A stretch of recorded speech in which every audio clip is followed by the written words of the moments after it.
Welcome back to the channel. This is Trendy Storm, and you are watching What If Naruto declare war on the Shinobi world after Konoha fell. If you enjoyed this video, please like, share, and subscribe to this channel. Now wasting no more time, let's start the story. Orochimaru enjoyed Suna's climate for cold-blooded reptiles. The desert was the ideal location to sun themselves because it was dry and warm. Although he was primarily human, he had started to adopt characteristics of his favorite animal. Maybe he would retire here when he was finished, simply construct a charming little hermit hut in the desert and spend his days practicing senjutsu and playing cards. A sort of fufufu escaped his lips as he giggled at the thought he, like a more primitive Jiraiya, living in the wilderness. Even the renowned pervert wasn't homeless, despite the fact that his former teammate lacked taste still. Even worse, his left hand was misbehaving once more. He peered suspiciously at the limb, as if it might lash out at him with fangs tinted with Sharingan if he looked away.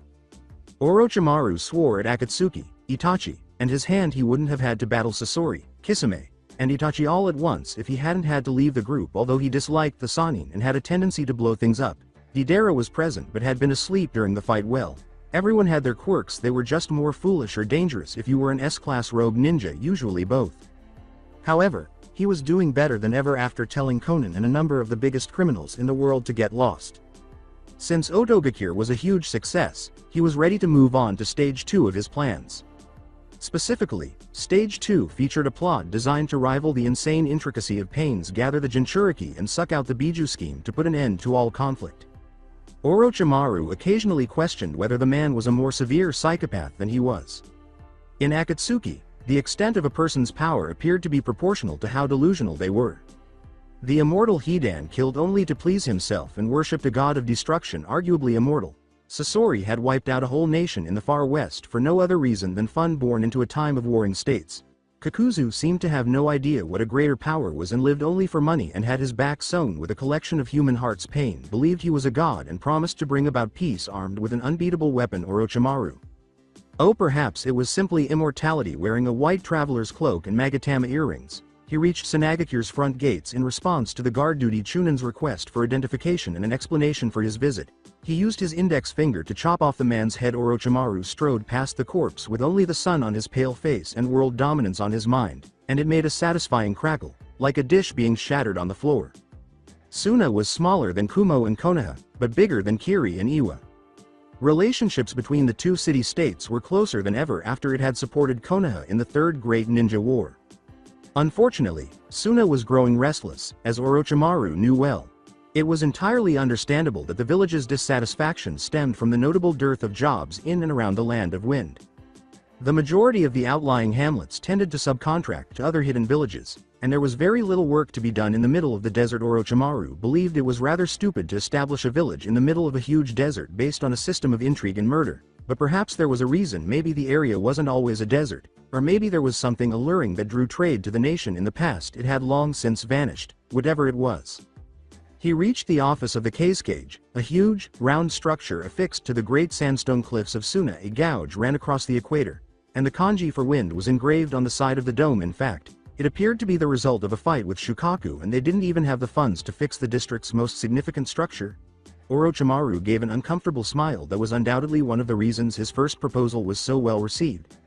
Until he arrived at the Cage's secretary, no one denied him entry to the office and no one made any remarks about his appearance. Nejiri was behind the desk.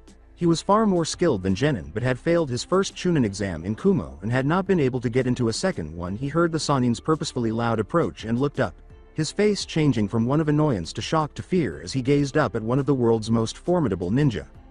At the sight of the intimidating man, he squeaked, nearly falling backwards out of his chair, "Oh, Orochimaru?"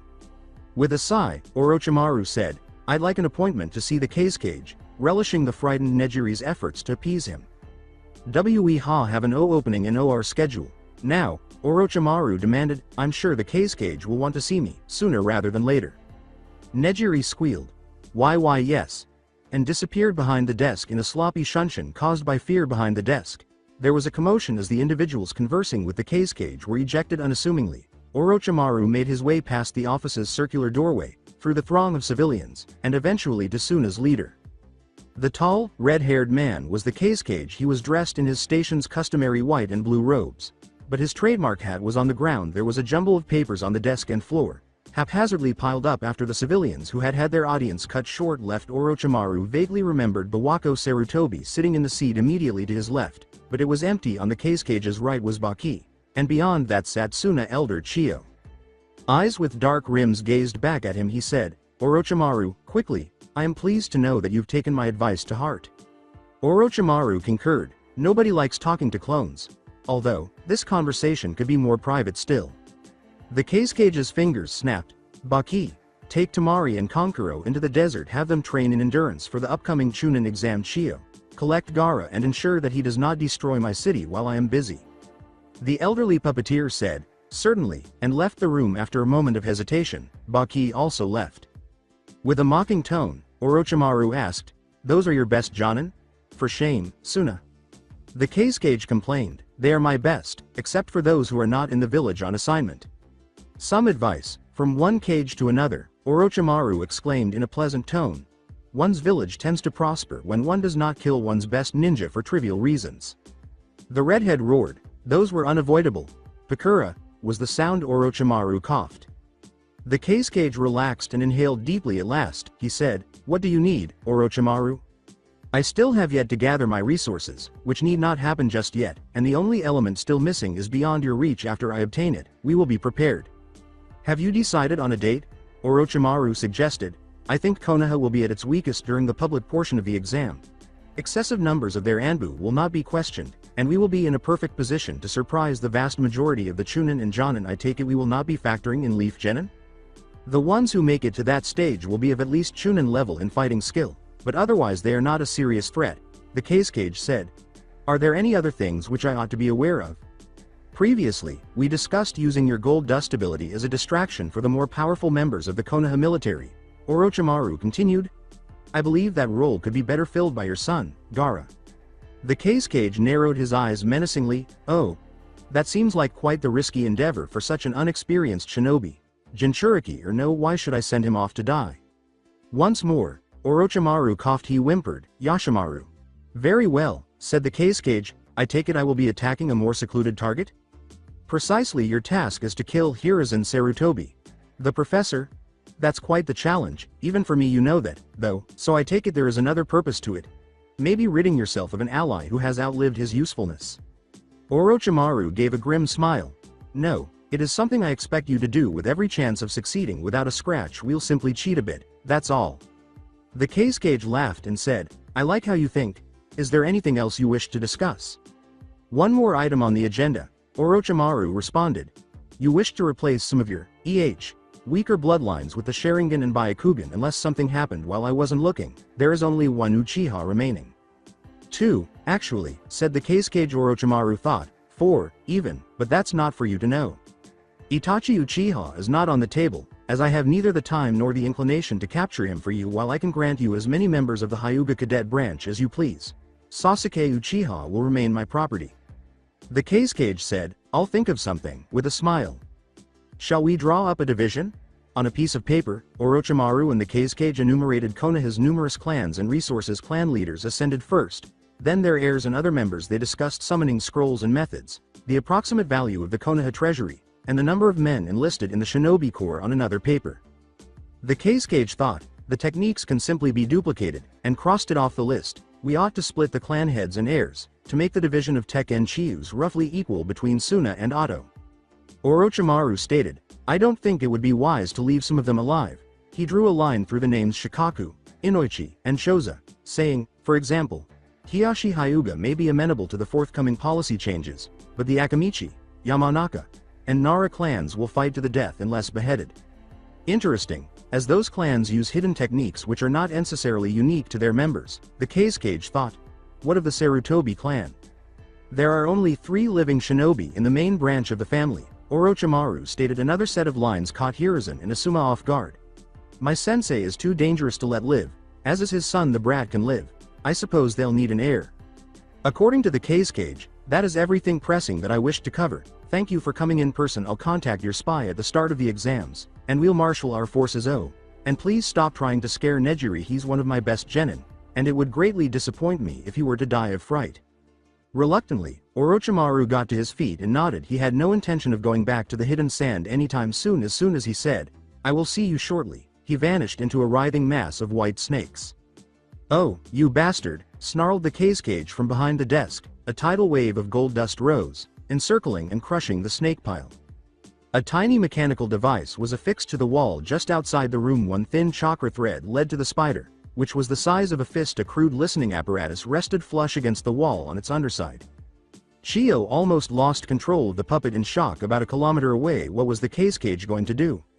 In a fit of rage, Chiyo refused to participate in the biweekly bridge tournament with Ebizo and the other elders. After giving Gaara a small amount of sedative to appease her, she bounded out into the desert. She needed some time to process the huge implications of what she had heard. Suna had gained notoriety during the Second Great Ninja War, where she had fought Konoha. The Third War was mild in comparison to the Second War, which was remembered as the bloodiest and most violent conflict in human history. Alliances were at best tenuous and treacherous, and all 5 villages had been out for themselves. This was the battle where Tsukumo Hitaki earned the nickname White Fang, and Hanzo vanquished Hiruzen Sarutobi's genin team, naming them the 3 legendary ninja. Since the 4th generation of Kage had been very young at the time, very few people still remembered it, but Chiyo had a perfect memory. Orochimaru felt the same way, and she couldn't understand why the man seemed determined to bring about chaos on Earth once more. Given Konoha's waning power, Kumo's increasing audacity, and Kiri's recent policy changes, the political environment was ideal for such an occasion. She doubted this was the whim of a madman, but maybe the rumors were true and the snake Sanin had gone insane. After all, the 4th Kage was a fool. It couldn't be worth sacrificing hundreds of Suna ninja in a futile attack against the far more powerful Konoha. No matter what Orochimaru had promised him, the plan's motivations were fairly straightforward. Conquest and loot. Chiyo didn't comprehend how they planned to overcome superior forces, and a roughly 6-to-1 numerical disadvantage. Was Suna doomed because of Orochimaru? Could he somehow defend this to himself? Or did he really have a chance against Konohagakure's power? In any event, this madness could not be permitted to materialize. She would put an end to it, whether that meant warning Konoha, the people of Suna, or simply staging a coup to usurp the heedless, indifferent Kage. The pleasant brown swell of Suna faded on the horizon as Chiyo crested another sand dune at a run. She had already estimated the 2 sides' possible advantages in the conflict. Given the size of the village, Konoha's shinobi outnumbered their own by a factor of 6, and many of them were, on average, superior to Suna ninja of comparable rank. If you counted Root, Hiruzen Sarutobi and Danzo Shimura were an army unto themselves, and Konoha had both eons ahead of any Sand Jonin. Was Jiraiya as well, if he was in Konoha at all when the invasion occurred? That is, Tsunade, who was typically traveling throughout Southeast Fire Country, was no exception. At this point, the puppeteer's mind was whirling. As much as she hated to say it, Sarutobi was not likely to defeat Orochimaru in a fight, especially if Orochimaru had the element of surprise, and 2 of Konoha's S-ranked ninja were unlikely to come to their village's aid. Chiyo had little knowledge of Kushina's Jinchuriki successor, but they remained anonymous. This indicated that either they had no control over the Kyuubi at all, or the boy, or girl, was a state secret. In any case, they would probably be overpowered by Gaara and the Kage, but the latter was particularly concerning. This was really awful. Despite his lack of reason, Orochimaru was not a fool. In addition to having inside spies and the advantage of being a tactical genius in his own right, he most likely had his own military to contribute to the conflict. Konoha had very little chance of repelling an invasion if they were actually taken by surprise. Then she knew what she needed to do. Chiyo sighed and turned to face Suna again. She would pack up her collection of Chikamatsu puppets, buy some rations, and alert the Leaf to the approaching invasion. The irony would likely make Tsukumo laugh uncontrollably if he were still living. At least the slug girl was no longer in the village, wasting her family's fortune and drinking herself to death otherwise. Even if Chiyo managed to save her village and avert a 4th war, she would never be able to move on. "Excuse me, madam, but are you Chiyo?" Chiyo was so taken aback by the voice in the middle of nowhere that she made herself not turn around. She gave a hazy response. "That's a common name here in Wind Country." "Let me rephrase that. Are you Chiyo, the founder of the Puppet Brigade and heir to Monzaemon Chikamatsu?" she asked absently, her voice crackling with age. "Do I know you?" The voice had become suave. "Turn around, honored elder," it said. Chiyo turned to face the daring ninja who dared to challenge her, even though she knew it was a genjutsu to make the listener more obedient. He had black eyes and dark hair, and he was young, almost ridiculously young, with one sleeve bare and his arm resting in the crook of his robe.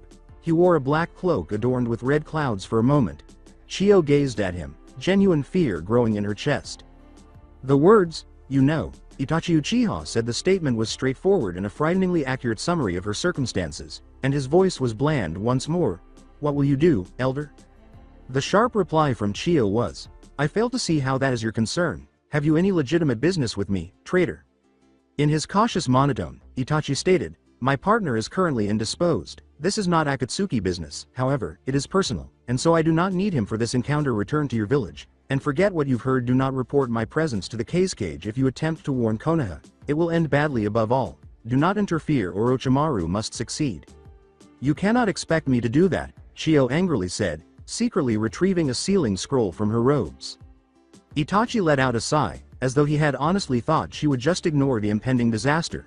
One last chance, Elder Chiyo, please, be reasonable. Chiyo responded with a timely Senbon barrage. She unsealed the puppets as Itachi fell back, using a futon jutsu to deflect the hail of needles for her. The mother and father pair, whom her grandson had constructed out of weakness, were more than sentimental artifacts. They almost equaled the power of the White Secret Collection, and she had used all of her considerable skill to make them weapons of destruction. Itachi summoned a crow to his shoulder with lightning speed, demonstrating his readiness as Chiyo positioned mother and father in front of her. The bird cawed uneasily at the tension. They ought to be son and daughter-in-law, which is funny. She looked away from Itachi's eyes and shook her head. Itachi said, it seems I cannot entrap you that way, in a flat tone. I had heard that you have experience in killing Uchiha. As it happens, I do as well. Was it a joke? Itachi struck after Chiyo gave the prodigy a dumb look. The channeled chakra in the ninja stars effortlessly destroyed her chakra threads and severed her connection to her son and daughter-in-law. As he struck out with a flurry of shuriken, Chiyo chose to protect herself from Itachi's long-range attacks, overpaying attention to the crow that flew from his shoulder. She made a mistake when the crow turned its head to the side. Chiyo saw that it was staring back at her with a Sharingan's red eyes. She ceased attempting to regain control of her puppets. Paralyzed, Itachi's voice came to her last, as if from a great distance. Koto Amatsukami. The sun's rays were scattered across the ocean, making it gleam. Looking out over the water from the dock, Kabuto decided that drowning Danzo would be a painful enough way to end his life. A kind of pained gurgling, complete with the hand gestures and tortured expressions, had been offered by the dying sailors as a delightful substitute for screaming. All the splashing compensated for the lack of blood splatter. Kabuto turned away from the slaughter he had just committed and continued down the empty dock, grinning sardonically. On Hot Spring Country's southern shore, this port city was deserted. Originally built to conduct trade with the busy island of Uzu, it was largely abandoned. The harbor had dried up and the whirlpool was now destroyed. Parts of the city of Uzu Shiogakure were still visible on the island's coast, and Kabuto took a moment to admire it. Even though they shone in the sunlight, Uzu was really just a burned-out husk of a village outside the trees. All that was left of the long-lived Uzumaki were ashes and debris. This was not Wave Country, this was another island.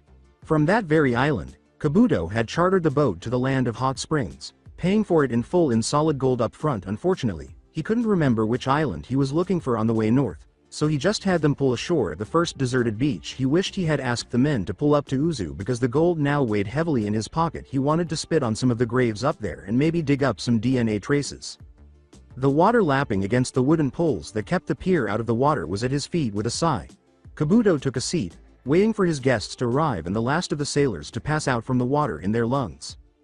It took very little time. A few minutes later, Kabuto saw a dark shape swim into view and stop just in front of the dock. A green figure exploded from the sea, splashing down on dry land directly beside him with a torrential splash. Kabuto was happy to see his contact had shown up as soon as the water had subsided. Isaribi was a fearsome sea demon, short, completely covered in reptilian scales, and dressed in a blue swimsuit until she changed back into a normal girl. That is, somehow, the fear that Amachi's greatest creation evoked wasn't quite evoked by a girl with admittedly genin-level ninja skills. Yakushi, the girl said absently as she took a roll of bandages from her swimsuit pocket. The moon is full tonight. I enjoyed the dawn, though, Kabuto concluded, completing the code phrase Orochimaru's aides used to give their identities. It's a wonderful day to stare at the wreckage of a society, don't you think? Isaribi frowned and cast a sorrowful glance at Uzushio as she spoke. The fish girl wrapped the bandages tightly over her face, concealing the last remnants of her face. It's not all that pretty. The refugees took everything of value, and me and Kitamaru went there a while back to scavenge the rest. It's actually quite ugly, all those scorch marks. Pleasantly, we're not here for that, Kabuto stated. Where's the package? The Kaima girl pulled out another scroll in response. This one resulted from Orochimaru's own experiments. Similar to an extra-dimensional isolation tank, it was made to hold living things in stasis for up to 2 weeks. stopping their metabolism and shutting off their senses. It was modeled after the scrolls used to transport corpses. They were used by Otto to move prisoners and others who had to travel in secret when Orochimaru wasn't working them to death. Kabuto was pretty sure that Kintsuchi had her teammates take her to Fire Country once a month or so to get her hair done, or whatever it was that dreary Kunoichi did. Here, she handed it to Kabuto with a sour expression examining the seal. He used his chakra sense to make sure it contained the person he believed it did. Great, chirped the medic. With this kind of service, Orochimaru will restore you to your normal body anytime now. I won't fall for that bullshit again, Isaribi muttered in submission. Amachi was someone who you obeyed explicitly, killing hundreds of innocent sailors and intercepting critical intelligence in the process. Kabuto sighed. You sullied your hands for him, and you'll do it for us, won't you? She gave the silver-haired annoyance a glare. I am coming with you to Otto, right Yakushi? She responded. I don't think I'm needed in that place anymore, all the experiments are dead. She shuddered as she considered the destitute, deranged individuals she would assist in capturing and changing. Similar to her, she wanted to cry because it was so ironic. Kabuto gave a nasty smile. I suppose you can come, we have quite the walk back, now that I've sunken that ship. Oh, just think of all those ignorant, innocent men just lying at the bottom of the ocean. What a shame, that they're all dead. Don't you think so, hypocrite? Kabuto tried to agitate her by pushing past him, but Isaribi stoically ignored him. The man continued to talk all the way up the town. Just think, we'll get to go through Yugakure. I hear they're having a festival in a week or so. What a sight. All those dripping, bleeding sacrifices to Jashin. It'll be wonderful. Orochimaru left the village right away after that last encounter with the cage with the delivery already on its way to Otto. Kabuto would have just a week to complete his work and return to Sound, the main village, if Kabuto and Isaribi chose to pause for the Festival of Scarlet. That is, getting in was simple back then because hotel rooms were so cheap, but getting out was a different story. He looked east, preparing his mind for the trek north to the borders of Konoha and across river country.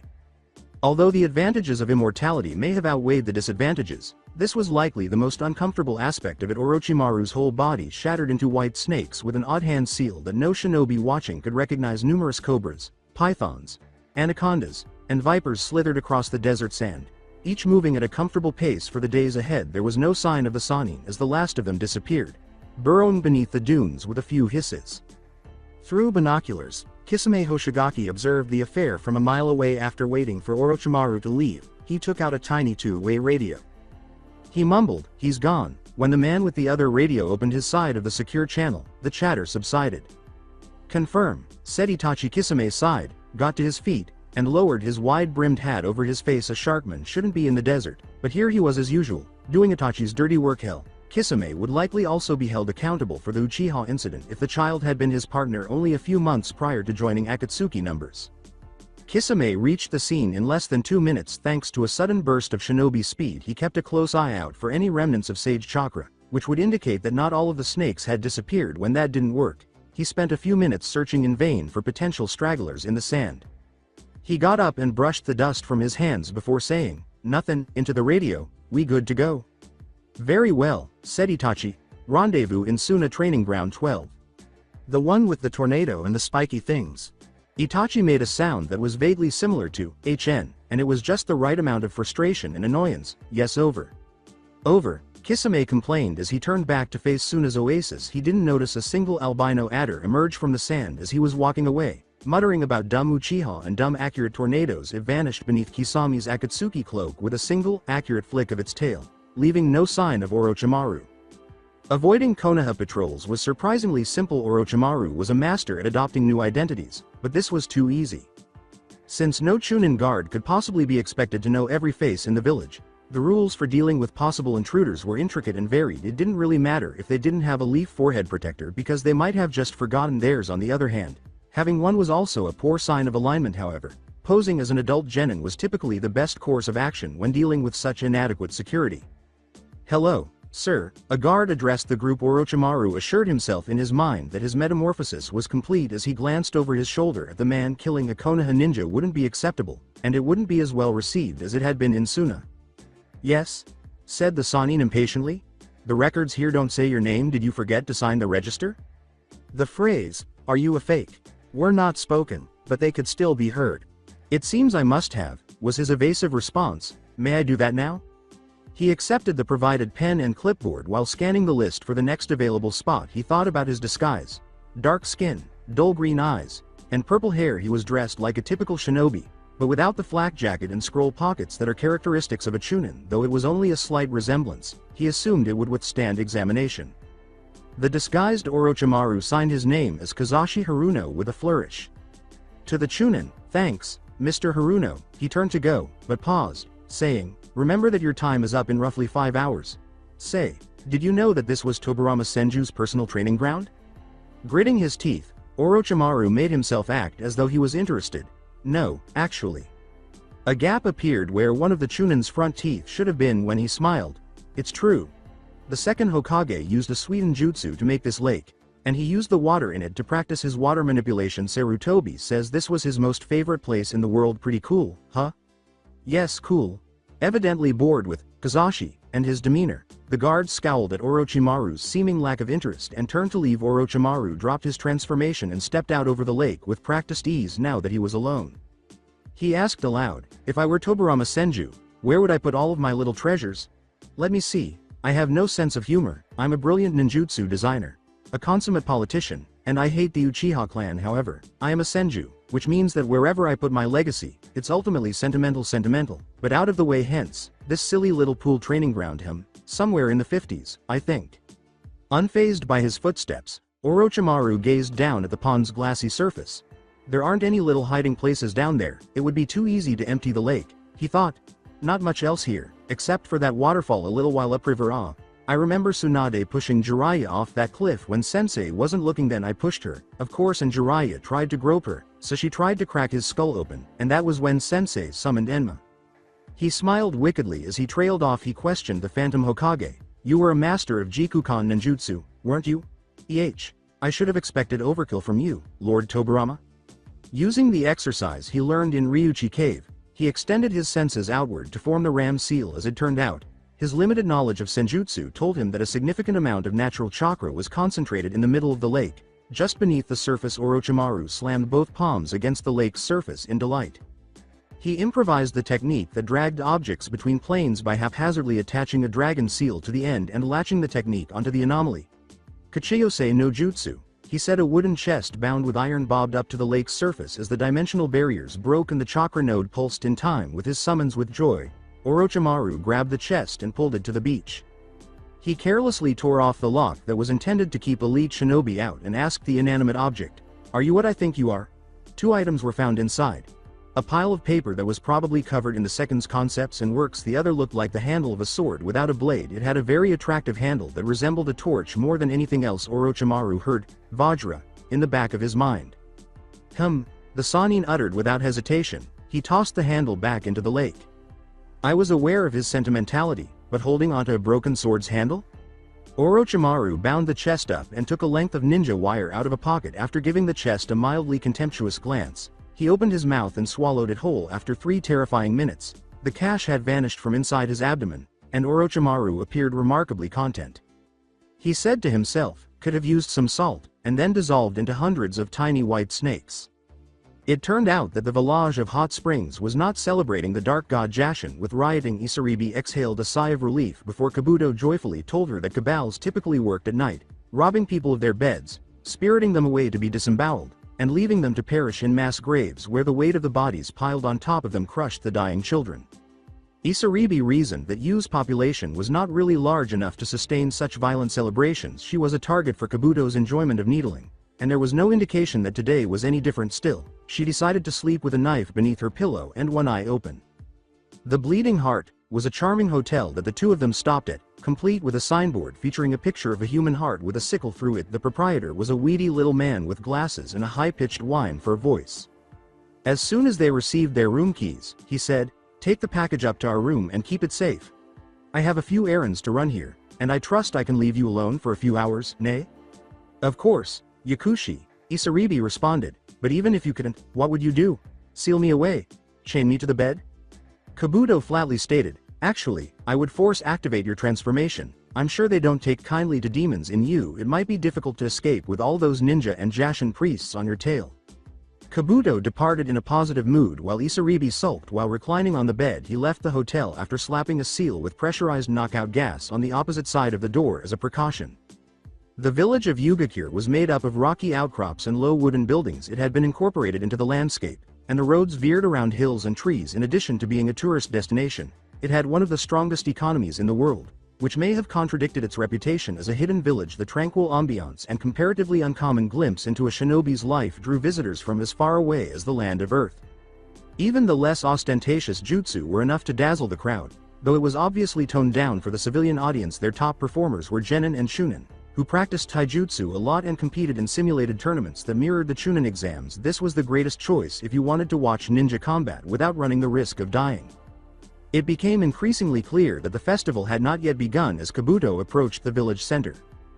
Dozens of hot springs spewed steam over the preparations, and Yu was constructed over a huge geothermal vent. Ignoring the guillotines and gallows being set up on street corners, the medic strode through the fog towards the nerve center of Yugakure's operations. In actuality, practically everyone who was put to death here was a criminal, a man with ill-gotten power whose death was publicized during the most horrific 3 days on the continent. Regretfully, the festival was not conducted with much professionalism, and during the month before the festival, there were constant rumors of civilians going missing in the middle of the night. Kabuto's destination, shrouded in fog, was the head Jonin's office. It was a concrete and ceramic building that was flat and rectangular in shape. Although there were numerous unofficial divisions and secret exits, there was only one door leading in and out. Despite taking up an entire city block, the office concealed 90% of its mass underground. Much like an iceberg, Kabuto was aware that hundreds of ninja were pulsing beneath his feet, much like a giant's heartbeat. Using genjutsu, he brushed past the security check, past the carriage-like devices. He thought they were called elevators that led to the lower levels, and then took the stairs at the rear of the building. The interior was divided into several levels and was compact but not cramped. Hot Spring Ninja used this location to store documents, conduct espionage, question detainees, and perform any other task necessary to protect their nation. The medical facility was the first place Kabuto stopped. Located on the 3rd floor down, he exited the stairs and hurried through the well-organized tangle of medical professionals, nurses, paramedics, and patients receiving field treatment for wounds. There was an office in a remote corner, and the door said, Director of Executive Yakushi, Dr. Kabuto, MD. Is everyone ready? We're in place. Give the signal before you start. Actually, we're not. Dosu keeps picking at his bandages and looking up at the clouds. Shut up, Kin. He's probably thinking about Teua. Kin, stop poking Dosu. Dosu, get your ass in gear. Yeah. I'm the team leader, so you can just shut up now. Whatever, Dosu, do it. Dosu Kinuda pointed the melody arm at the caravan that was making its way through the gully below. Clearing his mind of any vision of a partially undressed Teuya traveling at the bottom of a ravine was safer and easier than crossing the ridges in the land of Earth. But it also made ambushes easier. They usually carried nearly twice as many ninja and mercenaries to counter this. For the auto shinobi, it didn't really matter. Both merchanta and warriors were thrown off balance by the sound waves emanating from Dosu's arm with the weapons in his hands. Zakuabumi fired cautiously on the opposite ridge, crushing one target with each sound pulse. While some of the ninja managed to flee, the ambush left the majority with their gray matter confused. With a close eye out for reprisals, Kinsuchi inquired, how many got out? Dosu said, 2, into the radio. The big one and the target, they're probably already on the way. Sweden. Mazurapa, yelled Kuretsuchi, a huge stream of water erupting from her mouth. The blast knocked Dosu off his feet and into the crevasse, causing him to grunt in surprise. With his chakra, he was able to grasp the wall, but it was a tenuous hold. Retaliating, Kin swerved and threw a handful of senbon into the rib cage of her assailant. Panting, Kuretsuchi landed in a crouch. The Iwakunoichi hissed, gripping her wounded side. Who are you? Kin remarked, our names aren't important, only our mission. Surrender, and we will return you to Onoki unharmed. He said, no, Kuretsuchi. I think I'll kill you and bring your head to my grandfather. Sekaigyo no Jutsu. Kin stooped to avoid the flying piece of quicklime that was headed straight for her face. She ascribed the slight irregularity of the attack to Kuretsuchi's side wounds using only his left hand. Dosu was able to pull himself over the edge of the ravine, and he used his right to send Kuretsuchi an inaudible sound wave. The granddaughter of the Tsuchikage was stunned and could not avoid Kin's senbon return volley. These were far more precise, hitting key locations throughout her body. She fell to the ground, unconscious. Ignoring the pain in his left forearm, Dosu dragged himself to his feet. He realized that his earpiece had fallen out during his fall as he reached for it. Hey, he approached Kin. Ask Zaku where the other guy went. You do it, moaned Kin. In order to prevent Kuretsuchi from employing any Yoden techniques, she was crouching over her body with enough rope to hogtie and gag her. With his diminutive figure against the horizon, Zaku yelled, "I'm good," over the opening. Dosu retorted, "Where's the other one?" "I dunno, he's pretty stealthy, yeah." Kin grumbled, "Stop it, you're going to give our position away." Kuretsuchi's body was sealed in a stasis scroll that she extracted warm glow. The kunoichi disappeared. "Calm down, nobody is around." "What the hell are you doing?" Dosu cried in terror. Zaku had a fiercely focused expression on his face as he pointed his right hand at them. The bang was muffled. And then there was a much louder splat. The left arm of a big man who had apparently been skulking up behind them for a surprise attack was gone. Dosu had the chance to seize the man's other shoulder and hurl him off the cliff as Akatsuchi gaped in disbelief at the enormous wound. It wasn't until the very end that he let out a small, feeble scream. "Huh," Kin uttered. For such a fat ass, he was pretty quiet. Dosu muttered, "Let's just bring the girl back to Otto," feeling both frightened by Zaku's frighteningly accurate attack and embarrassed enough to be caught off guard. "We have a schedule to meet, after all." Wearing the orange robe of a senior U ninja, Kabuto left his office and descended deeper into the underground base. He waved back and smiled as the other nurses and medics called him Dr. Yakushi, sometimes giving diagnostic advice and talking about the advantages of this or that anesthetic. He detested these people, my god. The actual head Jonin's office was located 3 floors below. The heads of the 5 biggest villages were now entitled to the title of Shadow. Although the position had previously been known as Yukage, titles like Hoshikage or Otokage were only used by those who wished to join their ranks. However, Yugakure was supposed to remain out of the spotlight, so the village's best ninja worked in relative obscurity. Much larger ceilings were supported here by sweeping arches. Grandiose motifs were supported by walls of pink crystal. There was a frieze of a huge tree at the far end, above a little desk that was occupied by a single person. 2 monkeys were in the branches, one brandishing a sword and the other a ball of fire. A snake wriggled around the trunk of the tree in its roots.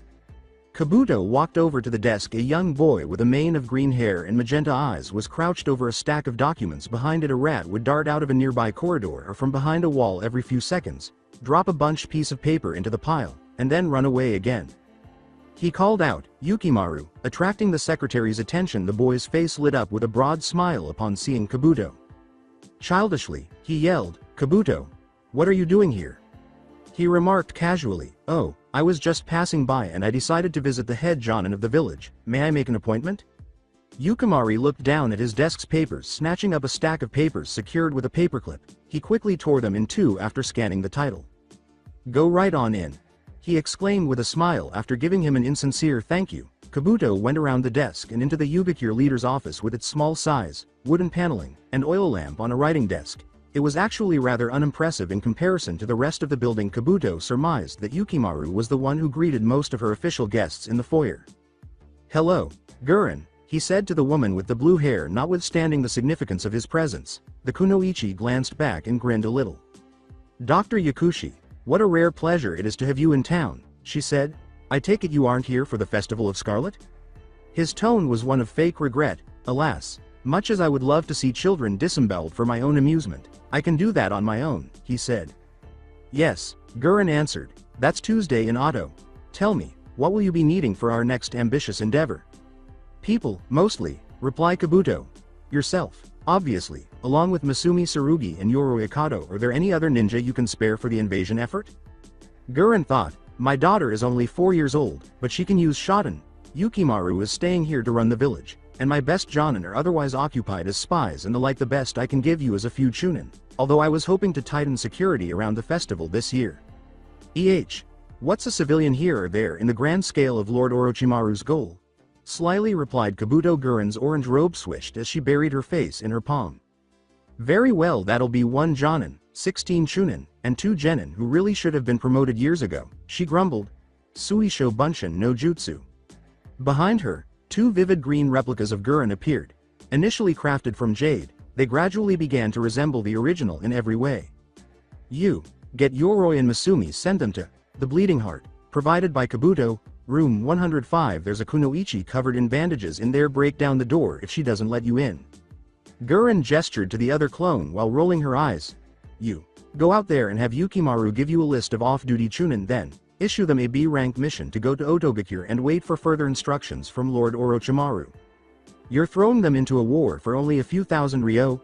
For shame, Kabuto said. As proud ninja of Yugakure, they should be going for free. Ignoring him, Gurren continued, make a note to double their pay when they come back. Kabuto heard one of the jade clones reappear at Yukimaru's desk a few meters away, but the others nodded and vanished in twin puffs of smoke after a brief exchange of words. The clone disappeared once more. Kabuto remarked, you have to come too, get your affairs in order, we need to be in sound by afternoon tomorrow, bring your old uniform. Then she complained, that old thing. But it's ugly, the green and the purple, and that stupid rope sash in the middle is ridiculous. Kabuto told her, we're getting rid of the rope. It seems that the addition of the oversized belt was specifically to ensure nobody took us seriously. Otogakure will be changing its official uniform to something with a bit more camouflage after the invasion. Gurren whispered, Lord Orochimaru is impossible to understand sometimes. I'll see you in Otto. Kabuto Yakushi, now get out of my office. You stink of blood and arrogance. The stack was one of Otto's most significant structures. The stack was where Shinobi went to carry out Orochimaru's orders, while administrators worked in various offices throughout the village and prisoners were housed in jails next to the many laboratories that dotted the area. The mission board, a few long-distance communication methods, including a new method involving linked genjutsu and human sacrifice. The Chunin and Jonin lounges, and spaces for Jonin sensei to teach their genin were all present on the first 2 floors. The foundations of an academy were being built, but it was not given much priority because there were not enough applicants. Dosu and Kin sat around a table in a dim, small 3rd floor room, waiting for their sensei to return. The small size of the scroll, which contained Kuretsuchi sealed inside, belied the weight of the teenage girl inside. It lay harmlessly on the table. Zaku returned from the restroom as the door opened. Dosu said, the moon is full tonight, right away. Reaching around, Kin gave him a back of the head slap. Idiot. He just went to the bathroom, mumbling, well, here I am. Yeah, Zaku said. When's sensei gonna be here? I'm hungry. I think wait a minute, didn't you just eat before we came here? Zaku said, well, I'm hungry again, with a pouty tone. Kin shouted, you just ate an entire fucking lamb leg, how hungry can you possibly be? Hungry enough to eat your cooking, you just keep going, huh, Dosu said distractedly. You bastard, roared Kin, who then swung back and gave Zaku a chest punch. Not even flinching, the Otto Genin's form faltered, revealing a smug-looking man who had been wearing a henge with a superior smile. He grasped Kin's fist. You should have listened to Dosu, Kitamura remarked, sounding sarcastic. What would you do if I was a spy from Konoha or Kumo? For shame. I thought you were better players than that. Dosu asked anxiously, what did you do with Zaku? Kitamura smiled, displacing a genjutsu with a wave of his hand. The wall shimmered just outside the open door, revealing Zaku upside down with his limbs spread like a skydiver. He was glaring at his Jonin sensei with a death glare while he was held to the wall by a few patches of sticky golden goop, one of which was sealing his mouth shut. At that moment, Tayuya passed by. She stopped in front of Zaku, glancing up and down at the stranded genin with a snicker. The genjutsu master left Zaku looking homicidal and flushed. He failed the skill challenge to evade a bored Jonin sensei, Kitamura stated bluntly. So did you. Actually, Dosu gets part marks for trying, but I know that code too for being the greatest failure. We will be passing Zaku on to Lord Orochimaru for his next experiment now. On to business. Do you have the target, or do I need to cut Zaku down? Kin gestured toward the table's scroll. A stream of webbing caught it as Kitamura opened his mouth and yanked it into his hand. Good job, he remarked pleasantly. You've taken out a mid-level boss without taking any damage. You're overpowered, but you're still in the first world, therefore all 3 of you have the chance to level up soon. We're going to the Chunin exams in Konoha. Dosu exclaimed, yes, as the upside-down Zaku grunted wildly through his gag. Kitamura added, oh, and we're going to be overthrowing the local government while we're there. After the fact, it might make getting a promotion a bit harder, but it looks pretty good on your resume. Orochimaru lived in his study but ruled Otogakure with an iron fist from a throne room carved into the side of the hill. He collapsed to his knees and started throwing up as soon as he entered the enclosed space. Before he threw again, he groaned a series of foul curses as the repulsive stomach juice soaked into his plush carpeting. With weak knees, he pushed himself to stand but instantly felt lightheaded and collapsed once more. This body was destined to die. Previously owned by Shior, a Kusagakure shinobi who was in the wrong place at the wrong time. It was now his. He had been replaced on the team by a shadow clone almost 3 years prior. Shiore's Jonin sensei likely questioned why he hadn't been hid directly for so long, but it was too dangerous to let it be dispelled. Finally, the strain of keeping himself together was getting to him. A new body was what he needed. Orochimaru's mouth opened once more, much wider than it ought to have been. The tip of the Kusanagi started to emerge after Tobirama Senju's trunk fell into the pool of stomach acid, but he quickly closed his mouth again. Orochimaru stumbled forward, hurriedly pushing the cache aside, and vanished in a flash of flame. Elsewhere, Zaku picked bits of Kidomaru's webbing from his uniform while kneeling in front of Orochimaru's throne. As he limped to the throne and took a seat, the snake Sannin entered the room, appearing drawn and worn out. With trepidation, Zaku said, my lord? Silence, Orochimaru hissed angrily while rubbing his fingers across his temples. You are here to serve me, not to offer medical advice. Stand up. Zaku pondered what the great man might want from him as he stood in front of the Otokage. There was a tense silence for a few moments before Orochimaru spoke. You know what a Jinchuriki is, yes? Certainly, Lord. Containers for the Biju, are they not? Orochimaru said to him. True, but what if the entire beast is not sealed? What if only part of the Biju is available? The result, you see, is a pseudo-Jinchuriki, much like a true Jinchuriki. A pseudo-Jinchuriki has access to an array of jutsu derived specifically from the tailed beast used in their creation, but they do not contain the beast themselves. Therefore, although they aren't as strong as a Jinchuriki, they have much more control over their abilities and don't have to deal with the threat of a vengeful demon escaping. Despite his own curiosity, Zaku questioned, why haven't I heard of them before? Surely if they're so powerful, there would be more of them. Orochimaru appeared somewhat impressed. How insightful, he whispered to himself. Truly, only two men in history have become pseudo-Jinchuriki. Kinkaku and Ginkaku of Kumogakure. It was an accident. Really?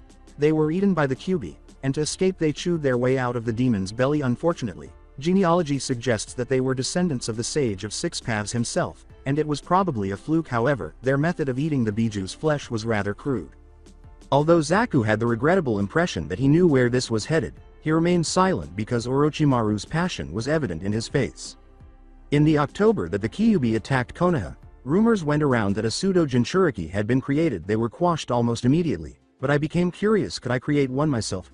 Surely, taking into account chakra flow patterns and using cell samples from compatible Jinchuriki, it would be possible, yes? I don't, Orochimaru continued, his voice rising sharply. What if I could use one of my greatest trophies to create my greatest weapons? The ultimate ninja, armed with the power of a Biju, but unencumbered by its presence. It would be astounding. Unheard of. The future is now, Zaku. What the?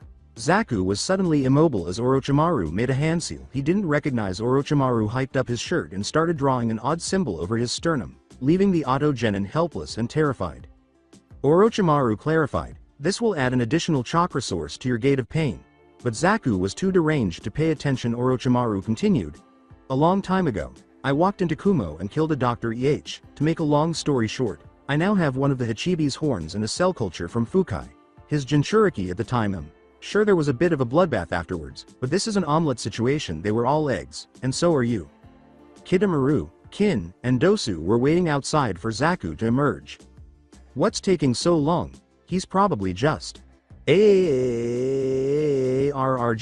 foo. After staring at one another, Kin and Dosu looked at Kidomaru. The Jonin of Sound shrugged. What can I say? Lord Orochimaru said he'd stop the screaming, he said impassively. With hope, Kin said, what, like with anesthetic? After giving her a brief glance, Kidomaru started laughing. He choked out, oh ah ha ha ha ha, with the third and fourth hands gripping his sides and the first two slapping his thighs. Oh man. Lord Orochimaru using painkillers? Ha ha ha ha ha ha. Konohamaru demanded of the odd intruder, hey, who the hell are you? It was impossible to ignore the sinister black cloak and face paint. Konkuro turned to face the Hokage's grandson, but his eyes were oddly vacant. He uttered, I'm Konkuro, with fatigue. What you want, kid? Konohamaru became enraged. You're wearing a Suna headband. What you doing here, huh? Chunin exams, was the concise response to Mari, who also appeared noticeably exhausted, was asked, what are you waiting around for? Her mother's fan hung limply from one hand, and she was several feet ahead of him. Come on, we have to go check into our hotel. Baki needs to put in our registration before tonight. When her younger brother said, yeah, coming, they trudged away together. Konohamaru felt a great deal of confusion. Two Suna ninja wandering around Konoha with bags under their eyes. He didn't believe them when they claimed to be here for the Chunin exams. There must have been a hidden agenda. What might Naruto do now? Of course Naruto would follow them. He would then kick their asses and take them to the Hokage once he had discovered their evil schemes. With a gleeful smile, Konohamaru put up a hideous disguise and started to pursue the Kage's kids. "Shut up!" Ibiki yelled. There were hundreds of people in the auditorium, and because of its high ceiling, every voice could be heard clearly. Ibiki's voice was the loudest, though, and soon the Jonin hordes were silent. "Thank you," he repeated, much more subtly this time. Hayate Gecko, who appeared a little embarrassed simply to be present, was on her left at the table, while Enko Midarashi was on his left, idly munching on a piece of pastry. "Proctor. Welcome to the biannual Chunin selection exams," he said. "You have already been informed of the 3 events which will be taking place over the next month and a half, beginning tomorrow. As a precaution, your documentation will be scanned for authenticity today, after which you will be officially registered. Before we do that, however, the Hokage has asked me to look for any late acceptances. Anyone who has yet to submit their genin team will do so now, please." As the gathered ninja from all walks of life examined one another, there was a brief pause in the conversation. Now, of all times, who would want to join a genin team? "I will," a strong, elderly voice said. Danzo walked deliberately away from the crowd, carrying a cane, and made his way to the platform. Ibiki gave a neutral grunt. "Name, village and documentation." Danzo pulled out a piece of paper with writing on it, and Ibiki grabbed it out of his hands. "Danzo Shimura, of Konohagakure." After reading it quickly, he placed it on the table. And he said, "Anyone else?" "I will as well," a second man added. The orange hair on this one was combed into a spiky mop, saying, "Yahiko Sato, of Omegakure." He submitted his own papers for review. Ibiki also tossed those into the heap. He yelled, "Last call," as he waited for any last-minute applications. A door suddenly opened at the rear of the room. After sweeping forward and dropping another paper into the pile, Azumo Kamizuki disappeared once more. Ibiki took it up. "It seems Kabuto Yakushi, Yoroi Akado and Masumi Tsurugi are trying again," he said. Enko smiled and spat out her dango stick. She laughed and said, "No kidding, huh? Next thing you know, Kosuke is gonna come in." The Konoha Jonin, who were aware of the person she was referring to, laughed a little. For more than 40 years, Kosuke Maruboshi had refused a direct promotion to Jonin. For nearly 5 years, Kabuto had been attempting and failing the Chunin exam. Hayate gave a quiet cough. If there's nothing else," he shouted, "please come back tomorrow. Take your passports to the back of the room, and we will begin the process of ensuring you are who you say you are. I'm Naruto Uzumaki, and I'm not going to lose to any of you sorry ninja." The blonde looked like he had 2 heads as the genin crowd gazed at him while Sasuke stood aside and pretended they didn't exist. Sakura, in a desperate attempt to control the damage, yanked him into a headlock and apologized for her teammate with Tourette's syndrome. Kiba said smugly, "You're kinda arrogant, for someone who's going to die." Akamaru agreed and barked. "You shouldn't dismiss his abilities based on his propensity to brag," Shino said. "Why? Because you are hardly a pushover yourself, and you are quite possibly louder than even Naruto." Hinata said, "And Naruto isn't that loud, with shyness. He's just confident, that's all." Shikamaru stated drearily, "Meh, Sasuke's even more confident, however. So's Kiba, Ino and Sasuke, but you don't see them shooting their mouths off." Actually, Kiba was Gurk. Sakura cruelly interrupted Naruto's next words by squeezing her forearm around his neck. "No," she said emphatically. "You've already put your foot in your mouth. Try not to swallow it, you blockhead." Then the door flew open, revealing a genin with silver hair and glasses. 2 other ninja, who appeared to have just finished a marathon, followed him. "Sorry," Kabuto said, his voice only slightly tinged with fatigue. "We just got back from a mission to Hot Spring Country's border, and we had to run to get here on time." Just as the clock struck 8, Ibiki Morino emerged in a cloud of smoke at the head of the room, escorted by a group of Chunin from Konoha's torture division. "All right you lot, shut the hell up," he yelled, using his menacing demeanor once more. Then there was quiet immediately. "Good," he uttered, seemingly content. "Congratulations on making it to the Chunin exams. A third of you are still on the 2nd floor, about to be failed for now. Everyone take a look at the seats, find the one with your name on it, and sit down. The first portion of the exam is a written test." "What? No way," gave Naruto a dejected groan. A sizable portion of the people in the room agreed with the sentiment. Even though they didn't express it, they shuffled pathetically around until they located and sat in their seats. Ibiki said to the gathered genin, "Now, this test is fairly simple. Each member of your team must have at least 1 point at the end in order to pass. There are 10 questions, and you receive 2 points for each question. If you don't answer a question or answer it incorrectly, you will lose a point from your total." Sakura looked at the upset Naruto and thought, "Great. Oh dear, Shino thought as he surreptitiously peered at Kiba. Shikamaru thought, how troublesome. While Ino could likely cheat her way to victory, Choji was doomed. Ibiki continued, unintentionally shattering Shikamaru's hopes. There are extra rules that concern cheating, adding that, if you get caught cheating twice, you fail. Additionally, your entire team will be eliminated along with you if you fail. The examiners will record the first time you were caught cheating. Your reputation will suffer while you're being considered for promotions. As the examiners positioned themselves around the room, Ibiki pointed out, it will be nearly impossible to get away with it because these Chunin will be observing everything you do. Make the most of the hour you have left to finish now. Turn in your test papers. As hundreds of papers were turned over, there was a rustle. Naruto glanced at the questions on the first page, which included a cryptogram and a physics problem about the trajectory of a shuriken thrown on a flat plane. Neither of the questions made any sense. Damn it, how am I supposed to know what all this gibberish is? What the hell is a ballistic projectile? He asked, looking around the room. While it appeared that most of the competitors were equally perplexed, Sasuke, on his right, was grimacing as he stared at her test paper. Shikamaru would occasionally mutter something under his breath and write something down, and a pale boy was steadily filling out his paper near the front. A few others were trying, but they seemed to be the islands in a sea of confused faces. Only a few people were actively working on their tests, and Naruto noticed Sakura hunched over hers, feverishly working out the answer to question 3, which dealt with the history of Hizuka Joe. An examiner with bandages covering the top half of his face stood up 10 minutes later, no more enlightened, though Sakura appeared to be halfway through already, and lunged forward, grabbing Choji by the scruff of his neck and lifting him into the air. Choji Akamichi, you are disqualified. What? Choji, who had been staring at the test of the pale boy in front of him, yelled and made a vain attempt to twist out of the hold. He believed he hadn't been overt about it. Choji Akamichi, Ino Yamanaka, Shikamaru Nara, Ibiki read from a list of applicants, crossing off some names. Team 10 of Konohagakure, leave. Choji, how could you blow it so quickly?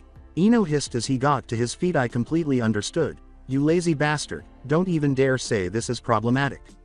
You didn't even find this difficult. Put the chips away, Choji. How come you brought chips to an exam? You're not even paying attention to me. The angry monologue was cut off when the door closed behind her.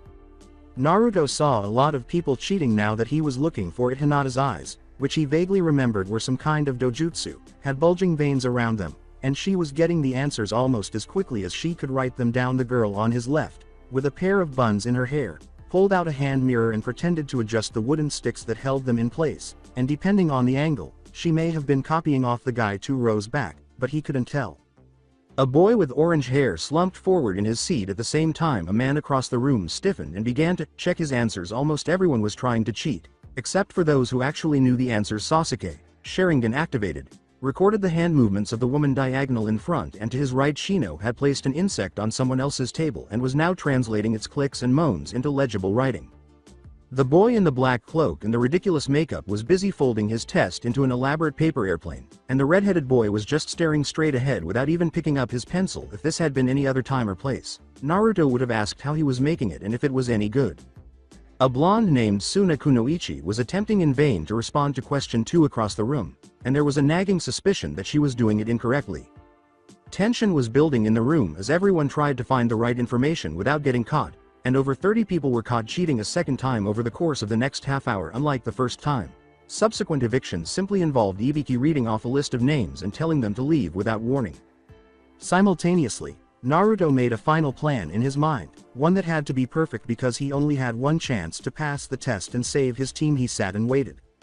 When Naruto Uzumaki got up with less than 20 minutes remaining in the test, hundreds of eyes were fixed on him. He shrugged sloppily under the scrutiny and walked across the room to Sakura's chair, where the pinkette was idly twirling her pencil and waiting for the announcement of the 10th question.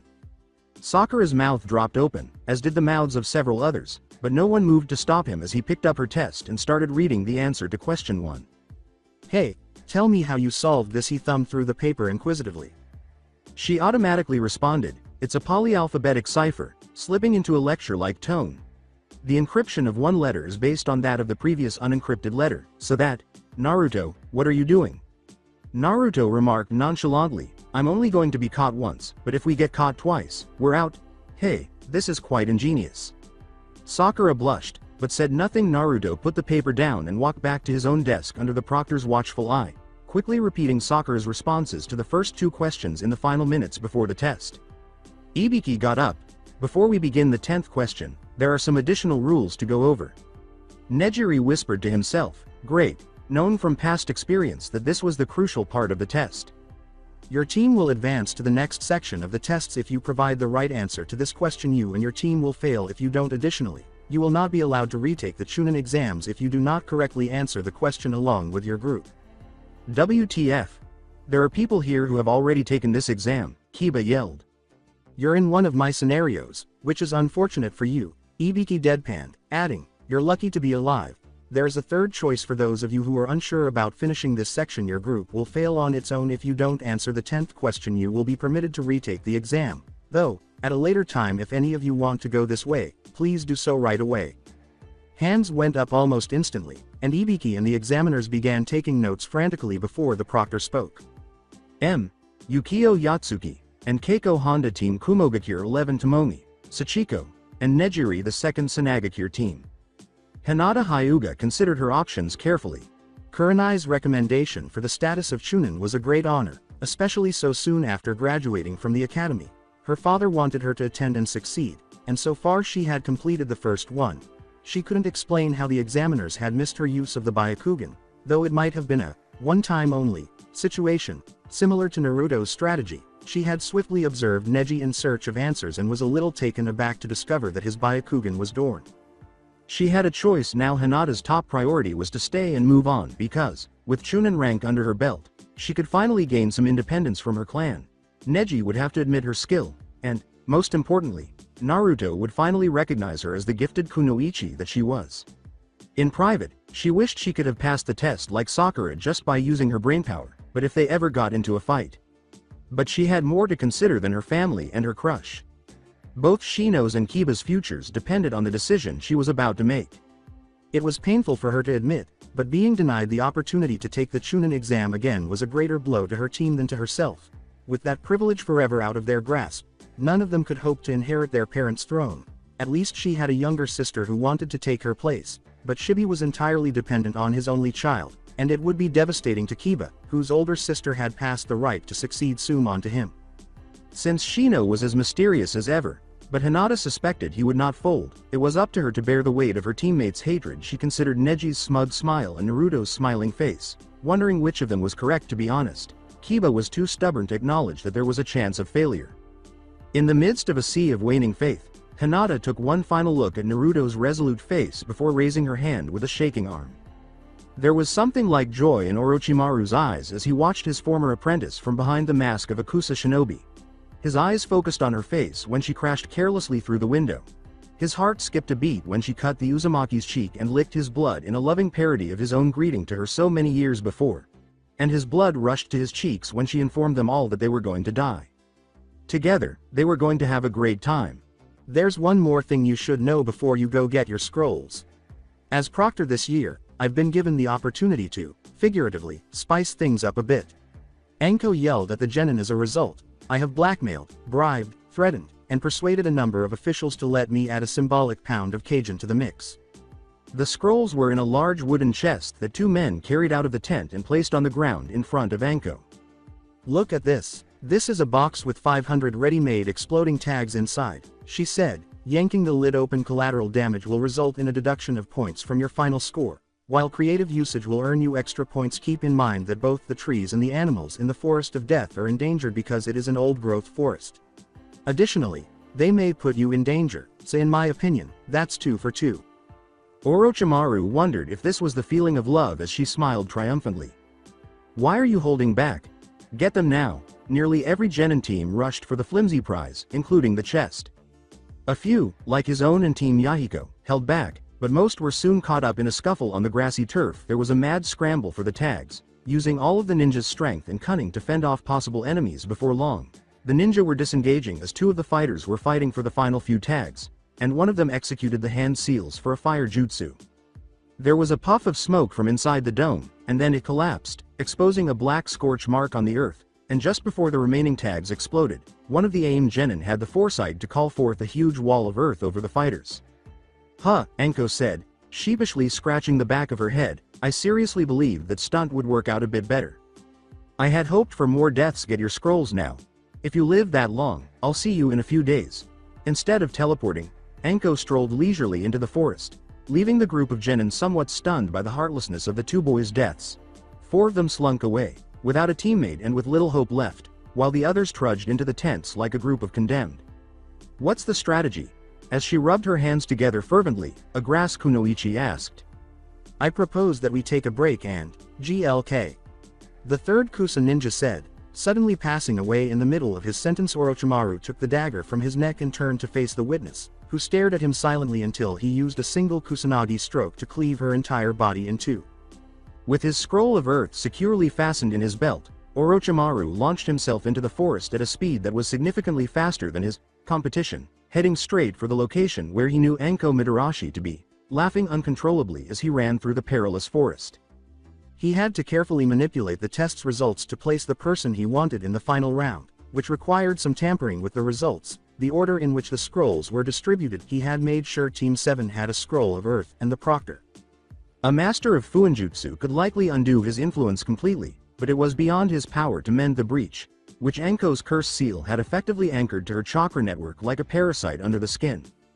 Unfortunately, she had not had the benefit of an expert, so the mark festered beneath a weak barrier now. He was going to do what he'd sworn to do all those years ago. Create the ultimate vassal, cunning, loyal to a fault, and able to use his own power. Anko had been destined to be a lieutenant in an army under his command. That is, until he discovered the fatal flaw in the curse seal, its mortality rate. He hoped he could fix that. It appeared that a person's chances of surviving were related to their chakra level. The more chakra a target had, the more likely they were to survive a sudden influx of sage chakra. Of course, if the introduction of the natural chakra was time delayed and spaced out, the body could gradually adjust to the larger pool of chakra. 20 minutes later, Orochimaru found Anko, her curse seal leaking a noticeable amount of his own chakra that he could follow, and he dropped into the clearing directly behind her, causing his hated body to begin going into partial sage mode. Proctor? He asked quietly, letting his host's voice take precedence over his own. Youngster. But the exam started half an hour ago. The purple-haired kunoichi muttered incredulously. How on earth did you arrive here so quickly? What about your team? There, a pale man with a longsword killed them, Shior uttered, his lower lip trembling. I believe it was tainted. Orochimaru is here? Anko thought incredulously as she gazed at him. Was he tall? Was his hair long and black? Have you noticed his earrings? According to the ersatz Kusa genin, they were shaped like Tomo, but why? What's wrong with that? How on earth did you manage to get away? He threw a senbon into her hand, hitting a nerve and momentarily rendering the muscle useless, in response to Anko's demand as he reached into her pocket to retrieve a radio. I didn't, Mrs., he said with a broad smile, and Orochimaru was right. In a moment, Orochimaru's face returned to the Sanin's, and Anko's went carefully blank. It's a beautiful day, my dear student. Today is the day that you become what you were destined to be, Orochimaru said. Not even you could change that, Anko said quietly. I am a shinobi of Konoha. That will change, but you're right. You see, I no longer have control because of your misuse of the curse seal. You could tell yourself lies if you weren't tempted, even when they called you a traitor's whore and spat on you. Let's say you were a good little kunoichi, you were a whore, and they were partially correct. Why have you come here? Anko took a breath. Orochimaru said sloppily. That's not your concern. Dear Anko, you should be more concerned with whether you can survive the next few hours. They won't be pleasant, I promise, but you'll thank me for it in the end. You can be certain of that. She coerced her hands into creating the first seal that would set off a series of traps, but Orochimaru was far quicker than she was, and before she could blink, he was biting into her neck. She cried out, not again, before an excruciating pain flared through her curse mark. Shino walked at a sloth's pace, his footsteps slowing until he came to a dead stop in the middle of the street, while Kiba stared straight ahead dully, but his faithful companion was not so forgiving. Akamaru growled and barked at Hinata's heels, circling her and trying to make her feel uncomfortable and get away. Team 8, in various states of anguish and depression, walked home. Kiba hissed, don't make a scene, and grabbed the Aburame by the collar, drawing him forward. Shino stayed put, deflecting Kiba's force with his deceptive weight and taijutsu skills. I am disturbed, he muttered, because I noticed it in the examination room with a friend. It's been almost 6 years since I last saw him, a month after we enrolled in the academy. He disappeared. You can understand why I might be offended by this. Hinata also halted, asking, who was it? She asked quietly. I thought? Shino began, Swallowing, and Kiba and Hinata realized that this was serious. I thought I saw Torun. Who is that? Kiba released Shino's jacket and asked. He was an Aburame, Shino stated in a robotic voice, in which a different kind of insect was cultivated. He inherited one from his dad. Torun wore much heavier clothing than our brethren because they were dangerous and uncontrollable after living with him for a while. I started to think of him as a brother, then he vanished one day. All I have of him is a tiny culture of his insects that I have managed to keep alive. Hinata thought she might have seen someone with that description taking the test, but if so, she apparently hadn't found him interesting enough. Whatever method he'd used to cheat, it was generic enough that it couldn't identify him as Shino's relative. Hinata knew that all Aburame looked alike, in the carbon copy fashion that all clans had, and that this Torun probably wore dark glasses and heavy clothes just like his kin. I'm sorry, but I don't remember seeing someone like that, she said. He might have been there, but I didn't have the time to look at all of the other genin. Kiba guffawed. Nah, just Naruto. Really, I caught you looking at him. In the end you were going to give him your answers just before he got up, weren't you? Man, I wish I had considered that tactic. Hinata reddened deeply. Sometimes she didn't give Kiba enough credit. He was a ninja, after all, and just because he was a loudmouth and extremely annoying didn't mean he wasn't observant. May I inquire why you chose not to respond to the 10th question? Shino asked suddenly. It is very unlikely that the proctor was able to mark all of the tests because of how quickly the second exam started as we were leaving. This makes me think that our responses to the questions weren't as pertinent as how we obtained them. Completing the entire page would have earned us a perfect score. We most likely would have made progress if we had stayed. Hinata muttered in embarrassment. I was worried about you and Kiba. We wouldn't be able to become clan heads if we were stuck as genin forever. You wouldn't have anyone, and Hanabi and Hana would take our place. That our risk was too great for me. I apologize. Normally, I'd be kind of mad at you, but for now, I'm just going home. Kiba sighed. He and Akamaru turned and left, one slouching and the other bouncing with raw energy. Tell Sensei I'll be coming tomorrow. Shino and Hinata continued to walk until they came to a point where they parted ways, with Shino looking at Hinata for a long time before turning and walking up the street, while Hinata watched him depart with sadness before heading off on her own. 5 minutes later, she was blindsided by a massive blow to the back of her head, and the blunt weapon immediately knocked her out, though two hands quickly caught her under her arms to prevent her from falling to the ground this time. Hiyashi wasn't there to save her as the anonymous attacker pulled her away. Kankuro was eagerly arming the crow with tags, rigging the entire puppet with detachable explosives, while Gaara watched passively as Tamari released the messenger bird into the tree line, and then another explosive tag went off somewhere else in the forest, followed by 2 or 3 more, each with a different strength, though someone familiar with the fuinjutsu used in their creation could tell which was which. She spoke in a shaky, worn voice. We have orders to take out a particular team, she said, a group of Konoha shinobi. With a single, slender eyebrow, Gaara said, no survivors? It isn't specified, but since deaths are expected in this tournament, I say they probably expect it from us. Tamari sat down heavily, pulled out her fan, and leaned on it. She thought the entire plan was nonsense. 200 shinobi could never overthrow a hidden village, especially one as strong and stable as Konoha. Her father was a complete idiot for believing a madman, and Baki was equally awful. The Sand siblings disagreed on the matter, though Gaara's viewpoint was always one of bloodshed. Where are they? Referring to the Konoha team they were meant to incapacitate, Kankuro asked blearily. Gaara said, here, and his older siblings instantly looked up as their targets, a purple boy, a scarecrow with blades for limbs, and a black and white tiger that appeared to be composed of ink and shadow. Leapt out of the bushes. Gaara prepared his sand, screamed a war cry, and the battle started. In response, Tamari lowered her war fan and pretended to watch the scarecrow figure, and as soon as the tiger pounced, she opened her fan directly to the second stage and whipped it upwards, and the sudden blast of air knocked it back into a tree, where it disintegrated on impact. The purple boy ducked around Gaara's sand attack with amazing speed, pushing off a tree trunk to avoid Shukaku's deadly embrace. With its octopus-like limbs spreading to shield the puppeteer from ranged attacks, Kankuro's crow puppet flew in the direction of the scarecrow, launching long knives from its wrist before slicing ruthlessly into the doll's body with a finger twist. The blade snapped off in Crow's fingers, and Kankuro realized that the scarecrow's limbs were actually sickles, crudely attached to a stuffed torso. Its legs were a bit longer, probably hose or scythes, and its forehead bore the kanji for curse. I didn't know there were puppeteers in Konoha, Kankuro said, guiding Crow to block one of the doll's attacks. Kankuro teasingly said, you got a really shitty puppet, man, and as Crow successfully dismembered the scarecrow, he opened the upper right chamber for smoke bombs, which he had modified to charge and deploy explosive tags, and dropped one into the fallen puppet just for added precaution.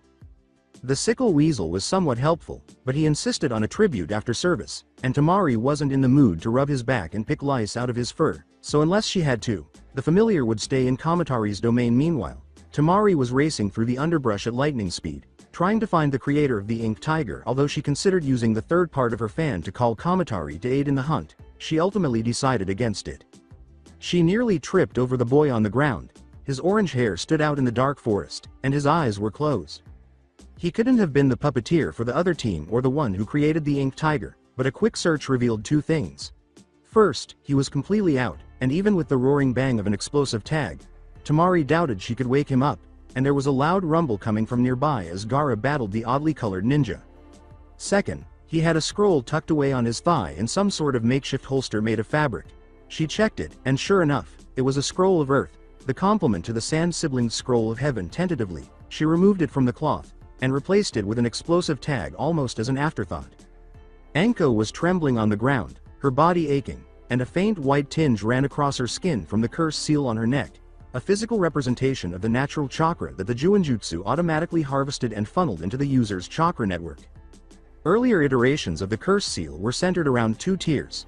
One that gave the user more physical strength and agility at the expense of some higher cognitive functions, and another that severely degenerated their mental acuity while bringing about a transformation akin to an uncontrollable sage mode.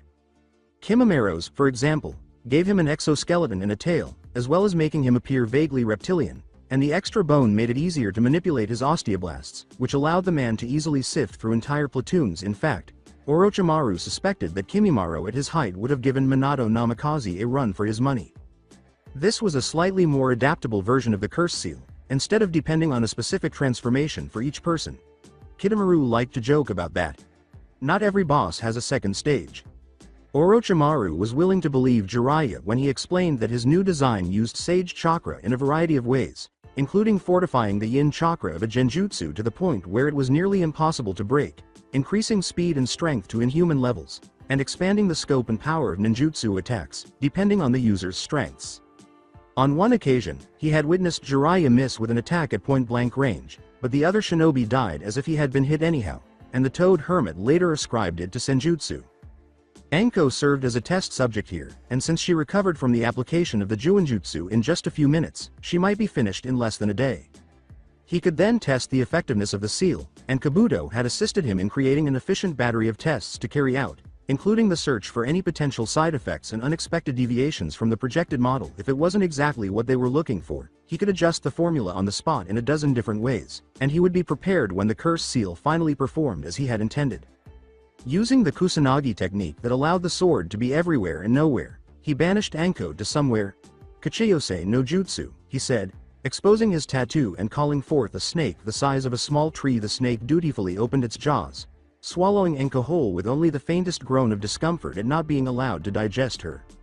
After finishing the first order of business, Orochimaru turned and started running in a different direction, this time to test Team Kakashi. From what he had learned so far, the team was primarily disparaging. They were only united in the most dire circumstances, but they also demonstrated a tendency to turn against one another for trivial reasons even when they were engaged in serious business. The pink-haired girl, who was only remembered for her hair color and for having parents, he took a moment to mockingly thanking Kazashi for giving him his identity, was only passable in anything that did not require some sort of deduction or memorization. The other two, who should have been powerful due to their birth gifts, were instead constrained by the blinders of their upbringing. After much internal discussion, Orochimaru concluded that he did not want either of them as a vessel. Sasuke in particular had a lot of potential.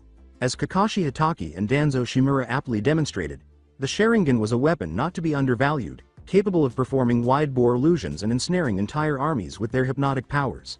Combat jutsu could only be used reliably if learned the hard way. It took a true genius to actually copy an arsenal, but a few prodigies used Sharingan to accomplish just that. Naruto, on the other hand, was a more subdued choice. As an Uzumaki, he was inherently far more energetic than the average human, and a normal Uzumaki could live for centuries. However, being a Jinchuriki significantly reduced one's lifespan, so Naruto as he was would only live for a normal amount of time. As a host, he would undoubtedly live for at least 10 years, though the Kyuubi was a major obstacle to that as a Namikaze, which Orochimaru was positive he was. He had only one benefit. A higher chance of being accepted by the people of Konoha. As inconspicuous as that was, he could understand why Hiruzen chose to name him Uzumaki. The moment Iwa discovered the Yellow Flash had a son, his days were numbered. Overall, they were both poor candidates, and Sasuke was far more valuable as breeding stock for the Sharingan, with both parents having the dojutsu, and an older brother who was renowned for his mastery of it. Makoto would be so proud of her children, murderous psychopaths, and one was a closet nymphomaniac. Naruto had a much more tangible barrier to his assimilation, the kitsune, and even if the Kyuubi were to be extracted, it was unlikely that he would survive the experience for more than a few days. Kushina had been killed in a relatively short time, and Mito had only lived long enough to apologize to her great-granddaughter before passing away. Orochimaru was certain that he could find someone, but that someone was not on Team 7. Sakura didn't qualify, mainly because she was average in almost every way, but also because Orochimaru didn't like being a girl. The one time he'd chosen to do so, it had been in a moment of desperation, and he regretted it every waking moment for 3 whole years, so he would find another vessel, someone deserving of the honor, but unoffended of the consequences. The Sand siblings were always portrayed as individual fighters, their strengths complemented by dividing and compartmentalizing the enemy into manageable divisions, and Sai, an amateur strategist himself, was painfully aware that their current attack method left the root team in a weaker position. Sai looked out over the battlefield, where Kankuro was now assisting Gaara in fending off Torun, a rare display of teamwork based on his information. His voice said, "Shoju Giga," and he took a prepared sheet of paper from his notebook, and the exquisitely drawn picture of a mouse nest fell off the paper, falling from the inkbird to the tree line and running away in the forest of death. He had to locate Fu and find out if his mind was still trapped in the smoking remnants of the scarecrow. Torun had been trained to assist the Yamanaka in recovering, but he was fighting for his life now. Kankuro, meanwhile, had to deal with the disturbing realization that his puppet had turned against him, that as soon as Crow destroyed the doll, it suddenly cut its chakra threads to him on its own initiative, which should have been impossible by all rights, and then it turned to him, moving with an intelligence that was otherworldly in its eyes, and attacked. "Gaara!" Kankuro shouted, dodging around an exploratory strike by his formerly dependable puppet. "Hey, Gaara!" Although neither of them was likely to tire out anytime soon, Gaara was learning that Torun was a more difficult foe than he had thought, and that the purple layer of his skin was actually a complex hive of insects, identifying him as an aburame each time he touched the sand.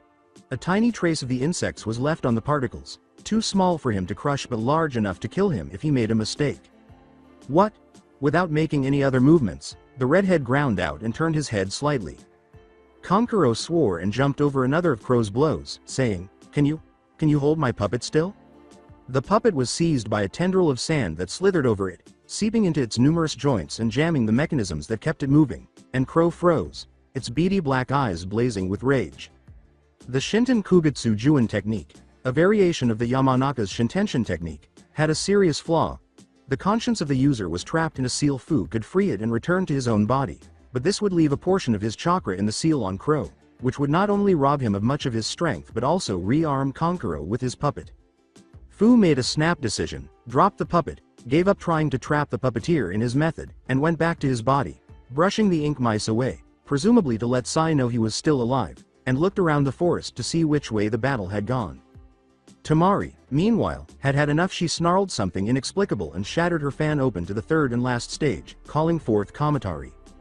The sickle weasel immediately took to the ground, knowing instinctively what his mistress wanted and obeying without question, and as he fled through the undergrowth, his comically large Kama following him, Tamari climbed up a nearby tree. She had been annoyed by the noise in the forest, and now she knew what it was. The sound of a bird in flight, amplified until it sounded like the whoosh of a tornado in Training Ground 12. Initially, she thought it was a giant vulture or a raptor, one of the mutant birds that the Forest of Death produced, but the stark black and white coloring made her think it was made by the same ninja who gave birth to the ink tiger. Whoever he was requesting it from her, and he was even mounted on a huge pigeon. Jutsu has no kamaitachi. From a distance, she saw the body of Sai falling through the air, desperately drawing a new bird, but it was too late. Kamatari launched himself into the air beneath him, and in seconds Sai was overwhelmed. The great curve's blade cut the rude shinobi into bloody chunks, and as his bloody remains hit the ground, Kamatari was already gone. She howled, she said, swinging her fan forward in a great arc, manipulating the wind for distance rather than power. He wondered absently if Mother would reward him for his strength, but he doubted it. Mother only let him control the sand when she was afraid, and when she was afraid, She usually came out feeling angry rather than grateful. Gaara was really tired of this fight. Mother was silent, for once, sensing that Torun was not an opponent to be taken lightly. Retaliating by bringing his hands together and forming an amorphous purple ball, Kankuro joined in, unsheathing a pair of kunai and binding them to his fingers with chakra threads, then unleashing them on the unwary Torun, using the threads as a substitute for ninja wire, forcing the root agent to block both a pair of wielder-less weapons and the pervasive sand simultaneously. Whatever other qualities the microscopic parasites had, flight was not one of them. A good gale would be enough to blow them all away, but Torun seemed to have this attack down to a science. In a matter of seconds, they would be on him. Dokujin no Jutsu, he said, blowing the cloud of venomous insects towards Gaara. The sand contracted into a tight ball, protecting him from infection, but Kankuro was forced to flee quickly from the impending catastrophe. Torun halted, slipping to safety as a third opponent appeared, and Tamari flipped her fan back to the second star and swung once more, blowing the lethal purple cloud away from her brothers. Exploding tags continued to go off, albeit less frequently, in other parts of the forest. The other puppeteer is where? Kankuro snarled and grabbed another set of blades. My team has no puppet user, Torun stated plainly in an unusually flat voice. Gaara of the Sand, you weren't supposed to be so hard to kill according to my boss. Your sand was more exploitable and much slower. See, with all that purple shit floating around like smoke, someone could just throw any attacks they want through it, and you'd never see them coming, Kankuro said pleasantly. No, if we're talking about exploitable techniques, then let's talk about yours. For example, 6 incendiary tags. None of the sand siblings blinked, and for a moment Torun's face was filled with panic before the explosive tags that Kankuro had attached to his neck and legs with threads of chakra exploded. Aren't there 2 more? Gaara asked thoughtfully as he made his sand vibrate violently to destroy the insects that were still clinging to it. Tamari pulled out a scroll of earth, and another explosion occurred, this one considerably nearer to them than the others. So innocently, I took care of it, she said. It was complete chaos in the tower in the middle of the forest, with technicians and Anbu running around the building, trying to find Anko Midarashi in the woods and on the monitors, and everyone agreeing that she hadn't just been snagged by the monstrous inhabitants of the Forest of Death, leaving only a few options. This was the first time in almost 10 years that she had been entrusted with anything particularly important outside of a mission, and people were eagerly joining in, either to prove her innocence or revel in her guilt. Are there any leads we have? The security squad's captain, Agent Bohr, yelled. She was last seen in Sector 6F, one of the technicians stated, looking worriedly at a data readout, and the team sent to the area hasn't found her yet. A burst of interference knocked all of our cameras offline. The grass team is the only explanation we currently have. Another man said, yeah, 2 Kusa genin were found at their entrance, both dead, adding, we have footage of him in the forest, but the third member of their team wasn't there as of right now. Their sensei's documentation appears to be authentic. Danzo Shimura's genin team is dead, he said tonelessly as the door flew open and an Anbu ninja wearing a toad mask rushed into the room. What? The technicians all joined in. Did he not give them the task of murdering the Cage's children? Said Agent Bohr. Captain, how do you know that? Agent Toad inquired. I made a guess. Those little rude bastards couldn't handle them, did they? Sir, Agent Torun and Agent Fu were both killed by explosive tags. 3rd-degree burns that go untreated and cause blood loss? Well, dismemberment. One of them appears to have had half a dozen tags applied to it, while the other was struck by one with an exceptionally high chakra concentration. Agent Bohr stated coldly, it appears that allowing Midarashi to plan the event was a mistake. Who the hell allowed her to distribute high explosives in such a deadly test? The write-up says they were meant to be duds, said his subordinate. It was supposed to be a psychological component, so either the manufacturer is incompetent or Midarashi was lying. The tower has been reached by Team 7, one of the technicians said. Sakura Haruno has some nasty burns on her upper torso, and Naruto Uzumaki seems to have lost the use of his left arm due to some senbon wounds. We urgently need a medical team. Agent Bohr sat down heavily in a wicker chair and turned away from the commotion of Anko's subordinates. Just keep searching, he grunted, but if someone can kidnap a Tokubetsu Jonin without a fight, they should be found and fired. The exams will proceed without her from here. I will continue to communicate with Lord Sarutobi. 3 more days remain until the public learns of her disappearance. Agent Toad said, yes sir, and departed to carry out the search. Sarutobi looked gratefully at the successful genin. The second test had only a few deaths, including an AIM genin on Team Shiger and all of Team Sai. Whatever Danzo had hoped for by putting them in the test, He probably hadn't gotten it. He was happy to see that Naruto had survived and that he had recovered the use of his dislocated arm. Better yet, his team was making good progress, and he was sure now that they deserved to be here. In total, there were 18 Genin teams present, including Team Kabuto, Team Yahiko, Team Kidamaru, Team Guy, Team Kakashi, and the Sand siblings. He had hoped that only 6 or so would advance, but if there were no preemptive forfeits or ties, that would reduce their numbers to 9. He spoke loudly over the sandy arena floor. I must congratulate all of you for making it this far, adding that each of you had shown the intelligence, guile, cooperation, and skill that a shinobi of Chunin rank should have. I'm Hiruzen Sarutobi, the third Hokage. For those who haven't met me, this tower has given you all plenty of time to rest and recover, but now there's a third obstacle to overcome. There will be a big tournament in Konoha in a month, where you will have to show the head Jonin of Hidden Grass, Sound, Waterfall, and Rain, as well as the Cage of Konoha and Suna, that you are deserving of a promotion. He studied their faces intently. Some were anxious, some were excited, and some were bored or uninterested. There will be a preliminary match before then, he continued. To further reduce the number of fighters in the final round, you'll keep fighting until you or your opponent are exhausted. Now is the time to get ready for the next trial.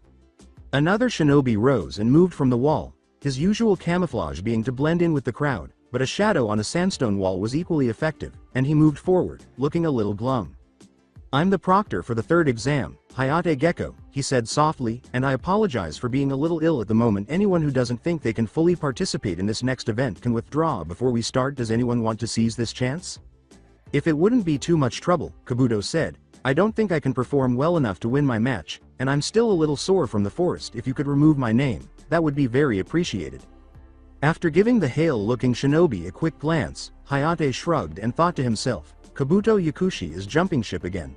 I would owe Anko more than a few drinks if she were still here. Should we? Masumi began to speak. No, said Hayate, you are no longer a team, and this is the tournament round. Nevertheless, because of the conflict of interest and the deep understanding of each other's developed skills, the preliminary process will not pair you with another team member. We have too many competitors. If no one else is going to give up, the first person to leave is. After a tense moment, the name, Zaku Abumi, appeared in stark white letters, and then the first match appeared on a large screen that flickered to life behind him, dull green and blank. Aside from Kin Suchi and Rock Lee, would everyone depart the arena? While the rest of the genin filed away, the names too prepared themselves in the ring. Rock Lee, who had just lost Tenten to a giant leech the day before, looked as boisterous as ever, while Kin Suchi appeared composed and self-assured. Hayate asked, coughing softly. In fact, Lee stepped forward and shook her hand, Kin looking a little hesitant, and they bowed as they approached each other in the middle of the ring, one earnestly, the other sardonically. Hayate said, begin, and then started coughing violently. I know little of you or your teammates, save for that you do not specialize in taijutsu, Lee stated, but I am sure that you will make a formidable opponent. Yes, in any case. After a painfully tense first few seconds, Lee rushed forward with a yell and tried to take Kin's head off with a flying roundhouse kick. Kin retaliated with a volley of perfectly aimed senbon, and she avoided the attack without moving, forcing Lee to twist out of the way to protect his shin. Lee then landed behind her and prepared another attack, but Kin deflected him with even more needles from her seemingly limitless supply. Sakura muttered, I don't understand. Up in the stands, Lee isn't quick enough to close the distance, and Kin is a long-range fighter. He keeps trying to fight her in melee, but why? Because Lee can't use ninjutsu, Neji responded quickly. Guy's brutal training regimen is the only reason he succeeds as a shinobi. How about using thrown weapons instead? Sakura countered that before attempting to move in, he ought to be able to divert her attention with kunai. It's crazy to try to avoid senbon from someone who is obviously skilled at it. The Might Guy school of fighting discourages throwing weapons, because it decreases your arsenal or your youth or some shit, Tenten grumbled. Lee agrees, because Lee always agrees, and I don't think he has much more than a kunai on him right now. Naruto concurred, saying, he's toast, as Lee took another senbon to the abdomen following yet another unsuccessful attack. Not always, Guy objected, saying, Lee has a lot more tricks up his sleeve than just taijutsu. Does he?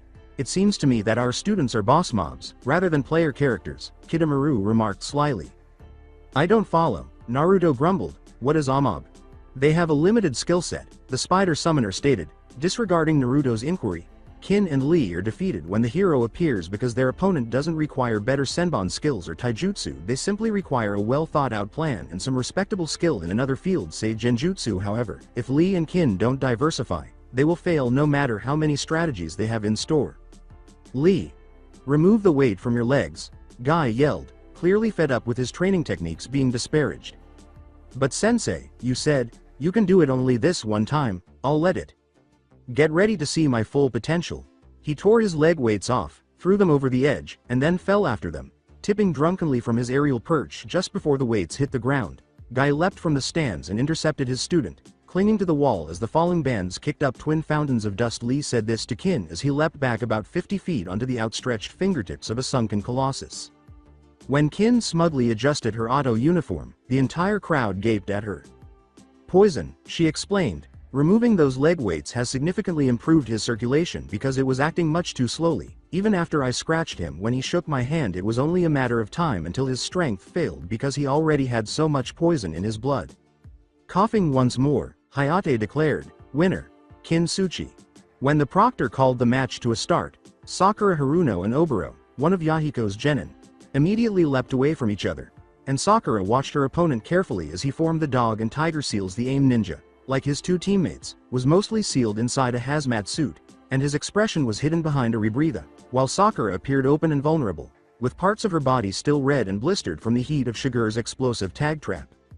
Clone after clone appeared, a few dozen of them shimmering into being, all of them looking sufficiently real, and a brief attempt at dispelling genjutsu informed her that they were made of something physical strengthened by sheer numbers. Oboro's clones surrounded Sakura, and the pink-haired Kunoichi pulled out a knife and began slicing through them, but each slice slid through their bodies like an arrow through smoke. As Sasuke formed the two-hand seals and said, "They're made of mist," a copy of himself appeared at the opposite end of the platform.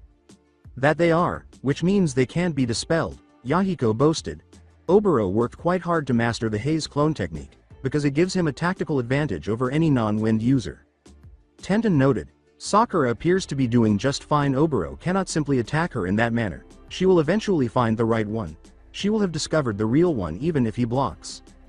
While this was going on, Sakura was formulating her own plan. Whenever the clones were distracted by something, they faltered. She could only attempt to attack one clone at a time. Oboro's command of the technique was limited. He could only make one clone move at a time, most likely including himself. This meant that there were plenty of easy targets for her plan. Oboro's control of the technique was disrupted as Sakura, feeling foolish for avoiding one of the clone's intangible strikes, bent over and scooped up a handful of the arena floor, all of them shivering as loose sand and dirt swirled in her palm, and she threw the dust outwards, evenly coating the haze clones. "Where is the authentic one?" Leaning over the railing and looking around the battle, Naruto let out a shriek. She's got her work cut out for her," said Kakashi in a cryptic way. With a triumphant gleam in his eyes, the real Oboro emerged from behind her as the earth split silently in two. He lunged forward, bare hands reaching for her throat, but Sakura was almost as quick, spinning around so that he could begin the choke while slapping one palm firmly against his chest. The salvaged explosive tag ignited, blasting the two of them apart, and neither of them got to their feet. "This match is a tie," Hayate declared unexcitingly, holding back his coughing fit. "Medics. Dosu Kinuda versus Tamari." As Hayate announced the start of the match, the two genin entered the stage with unreadable expressions, and like all long-range fighters, they immediately leapt back to make room for their attacks. Tamari opened her fan, and Dosu prepared his melody arm. This girl, unfortunately, could manipulate air. Sound didn't necessarily have to travel through a still medium, but a gale of the strength Tamari could produce would seriously impede his aim and power. The Kiyomisen relied on vibrations produced in his arm, redirected by chakra to produce deforming effects, such as shattering objects or destabilizing an opponent's inner ear. This was his favorite trick, as the nausea allowed him to fight with impunity, not having to worry about ranged attacks. With careful observation, Dosu armed himself with a tanto and started to move it in a standard guard position, keeping his movements subtle enough that Tamari wouldn't notice, gradually bringing himself closer to her and starting to throw her off balance. Tamari let out her fan after waiting for Dosu to approach a little closer. "Kamaitachi no jutsu," she yelled, causing Dosu to retreat significantly, but she was shocked to discover that her aim was off as wind scythes started to rip holes in the arena, with the wall a few feet to Dosu's left suffering the most damage. Whatever had obstructed her aim was gone now, and she tried again, scowling as the war fan rippled as a huge blast of air hit true, knocking Dosu to the ground and forcing him to curl up in the fetal position to avoid being diced by the sharp winds. She smiled knowingly. Dosu got to his feet shakily, making his body comply. He was more shaken than hurt. adrenaline making it hard to think clearly, but he remembered to repeat the echo drill to confuse Tamari, who winced visibly, placing the tip of her fan on the floor for balance and sliding her feet out to remain upright. The crowd held their breath as the tip of the sword jumped around the fan's edge and struck, but Tamari was too thin for the Kiyomisen to knock her out, so he'd go for a tanto through the gut. It was simple, devastating, and not permanent if the medics arrived quickly enough. That was her mistake. Dosu rushed forward, taking advantage of the fact that she had disarmed herself to try and finish her off. Was casually deflected by Tamari. The Kage's daughter quickly and effortlessly broke down Dosu's defense with taijutsu, causing the Oto Genin to stumble away from her and open himself up for a powerful punch to the gut that knocked him down. One more blow to the jaw ended the match. Winner.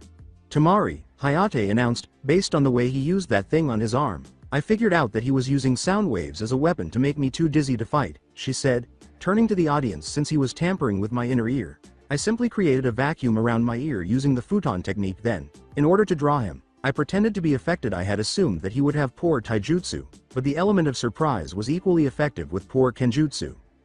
After she exited the stage, the next match was randomly selected on the large screen. Naruto Uzumaki vs Tenten. Tenten leapt from the balcony, landed 2 stories below with grace, and dashed to the arena's center. On the other hand, Naruto landed on his head when he tried to replicate the feat. He yelled, I'm good, this floor is pretty soft. You're fine because your head is as hard as a rock, yeah, Zaku yelled. Good one, laughed Konkuro. He was silenced by a glance from Gaara, which caused some of the Jonin to look at him curiously. Naruto kept a close eye on Tenten. The Oriental girl was taller and a year older than him. Her lean frame was a result of constant training. A huge stitch ran from her left collarbone to the ribs in a quarter circle on her clothes, which he suspected had not been changed since the second exam. She appeared to have been bitten there, and if she had removed her blouse, her left side would have shown a welt of angry red. He was certain he could match the bloody determination in her steel-gray eyes. Hayate regarded Tenten sharply. You can back out if you aren't feeling well, he said, coughing a little. We don't encourage throwing your life away frivolously. Tenten gave him a bitter look. I am fine, she made sure to say. The proctor gave a shrug. Okay, miss, if both combatants have recovered, sufficiently, the match begins now. Naruto soon learned that Tenten was armed. There were more weapons than he even knew the names of, and more than he knew how to use. After Shuriken made a few Naruto-shaped dents in the floor and wall, there were more weapons than he could even count. Naruto gasped in desperation, but Tenten gave him no break as he persisted in pressing him and pulling weapons out of thin air. It was enough, declaring, Kage Bunshin no Jutsu. Naruto called forth a dozen shadow clones to launch an attack. Tenten took out a pair of blacksmith's hammers and engaged them all at once. Beaming broadly, the clones drew their own weapons and engaged, shouting war cries, but it quickly became clear that it was pointless to fight Tenten up close. As Tenten disarmed and dismembered his clones, the real Naruto walked around the battle, gratefully observing with a speed that suggested she could have easily skewered him with shuriken earlier in the match. She appeared to have no trouble killing clones. The memories of a clone came back to him, causing him to shudder and suffer a painful cranial fracture. Tenten's hands were unquestionably the right ones to wield those deadly hammers. He yelled, "Yaw!" and leapt back to dodge a spinning object that had 2 blades and a chain between them that was headed for his throat, with her twin hammers slicing through shadow clones like a hot knife through butter.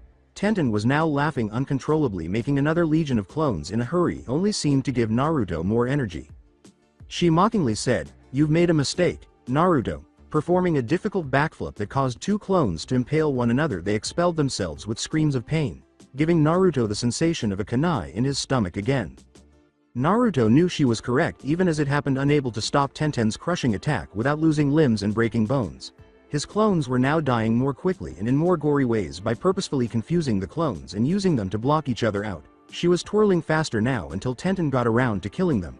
The majority of Naruto's copies were reduced to standing there uselessly because the bottleneck was so effective. Then she did something wrong. Tenten responded by using the blunt head of a hammer to decapitate the clone that had lunged in and managed to nick her thigh. The memory made Naruto howl in agony, but the clone also revealed to him something crucial. She was exhausted. Although Tenten did a good job of hiding it, her weak defenses and creeping twitches were beginning to cripple her. Tenten responded by tearing the rest of Naruto's clones into smoke with a spiked chain she took from her seemingly bottomless weapon pouch. "You're running out of chakra," she said, putting the chain back in the pouch after rolling it up.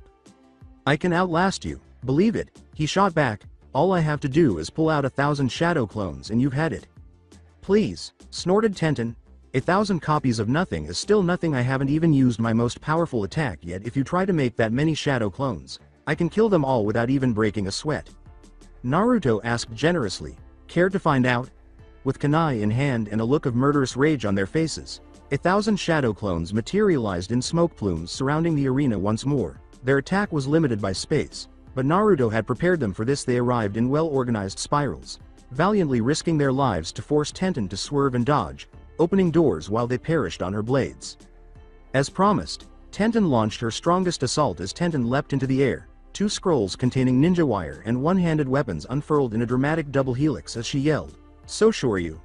An army of samurai armed with enough weapons crashed into the earth. Had shadow clones been able to bleed, Naruto's experiment's blood would have drowned the arena. The recollection of almost 1,000 deaths at once caused him to become extremely stressed, and he doubled over, grunting. "Ready to give up?" she asked absently as she armed herself once more, this time with a long-handled Nagamaki sword, and dropped the spent scrolls to the ground. "Your shadow clones have such a drawback, don't they? Humans were only meant to die once. After all, keep making them and I'll keep killing them, just until you pass out." Taju Kage Bunshin no Jutsu. Let Naruto growl, encircling Tenten with clones once more. Only about 100 were present this time, insufficient to warrant the use of the Soshoryu. Once more she eagerly started using her sword to destroy the clones, outplaying them at every opportunity and eliminating the copies with straightforward strikes. Another Naruto was struck in the thigh by her sword and remained there. The real Naruto stuck his tongue out at her, having clearly replaced himself with a clone and joined the fray. He cried, "Surprise!" Tenten gave him a dumb look until a clone struck the back of her head with the handle of a fallen weapon. Tenten fell like a stone, and all of them began kicking and punching her body with their bare hands until, even as he dispersed the shadow clones from the stands, Kakashi roared, "Enough!" With the intention of killing the majority of the surviving genin fell to their knees, imagining that the copy ninja would kill them. "Winner! Naruto Uzumaki," Hayate declared as she reappeared on stage. "For the rest of you, be forewarned that attacking a defeated opponent will result in our intervention. Naruto, the Hokage will speak to you about this during your recovery." At the word, recovery, Naruto arched an eyebrow before turning to face his leg. The broad blade of the Nagamaki was rapidly leaking blood, and it was still lodged in his thigh. He lost so much blood that he fainted as the emergency medical personnel raced in. When Neji said, "That was unusually violent of him," he was grim. It seems that fate has decreed him greater than Tenten, by the grace of his true duplications. The shadow clone technique is extremely dangerous, both for the user and his opponents, Kakashi said. "Myself and the Hokage have tried to tell him that, but I don't think he ever listened. That was the first time his clones died en masse. It probably hasn't done him any good." Asking carefully, "How does that technique work?" Temari asked, "I've seen Konoha ninja fight, but Naruto is the only one who's ever used that ability. Why haven't you taught it to more people?" "A hazy, Naruto is a special case," was Kakashi's response. "For most, shadow clones are considered kinjutsu due to the sheer chakra required to make them. I myself can only manage 50 at a time, and only on a good day. The potential for killing yourself or being subjected to the mental stress Tenten put on Naruto is great enough that the first Hokage taught it to a chosen few and sealed the technique away." Despite his own curiosity, the Hyuga inquired, "Why has the Hokage given Naruto such a dangerous ability?" Naruto does not seem tactically proficient enough to make full use of the ability. It was only through grievous harm that Tenten was overwhelmed, and had she been more alert he would have lost all the same. Temari is a keen strategist, and the ability to create shadow clones would do her a world of good. Temari turned to face Neji. "Was that a compliment?" she inquired doubtfully before answering. He decided to disregard her.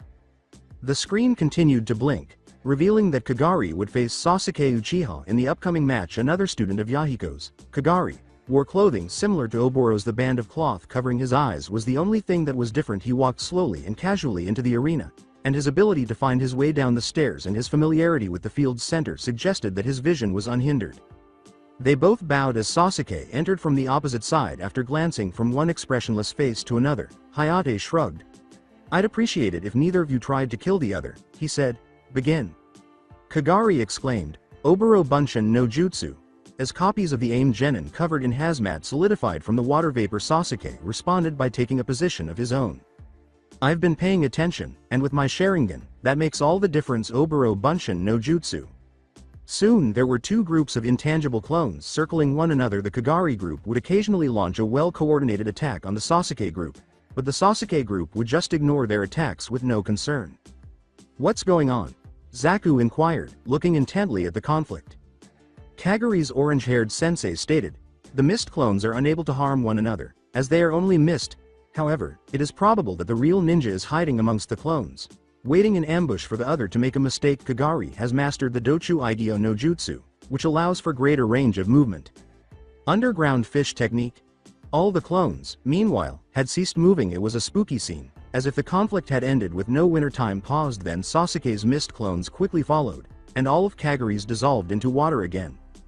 As though ascending a staircase concealed beneath the earth, Sasuke himself rose up from the earth. His right hand was gripping a bloodstain on his black shirt, while his left was holding Kaguri's body. He shuffled away after dropping Kaguri to the ground.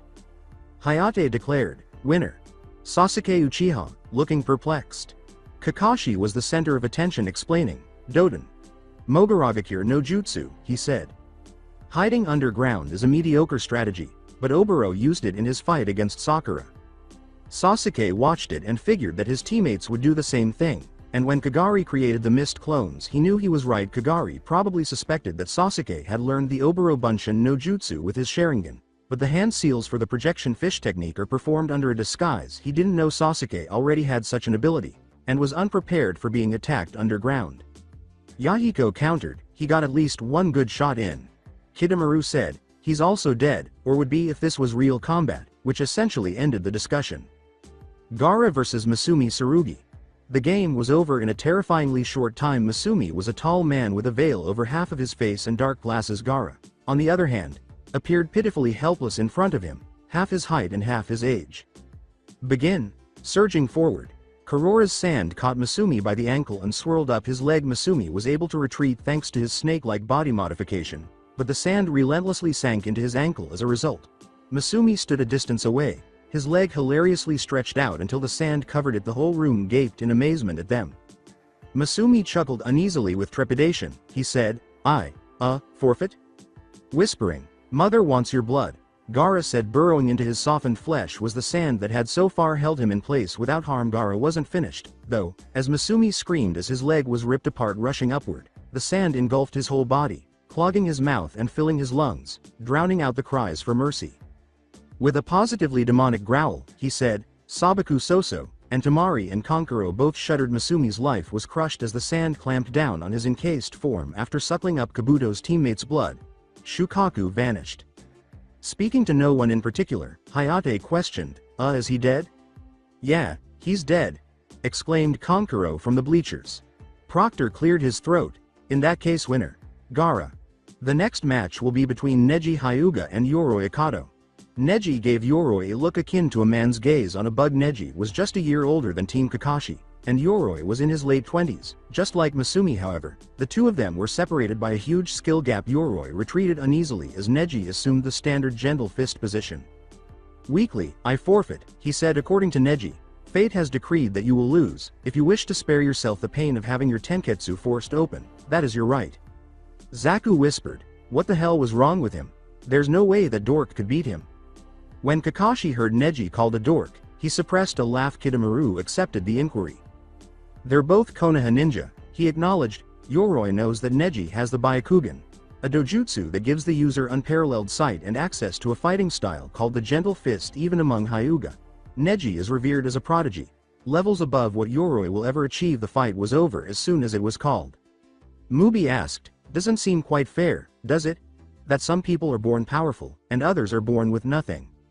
It is the responsibility of those with power to protect the interests of those without." Yahiko sighed. "Even those who have nothing can gain everything, given the right circumstances of the legendary Sannin. Only Tsunade had power and prestige. Jiraiya and Orochimaru were orphans. Having a great teacher is no guarantee of anything," Kin said. "Kidomaru-sensei is a high-level ninja, but look at us. He barely teaches us anything. I had to beg one of his teammates for genjutsu lessons, and she kidnapped me for 2 weeks." Zaku cried, "That's what happened." Kin complained, "She even made me pay afterwards, the bitch." Winner. Neji Hyuga. Kankuro faced off against Mubi, the third and last genin from Team Yahiko, in the last match between the remaining competitors.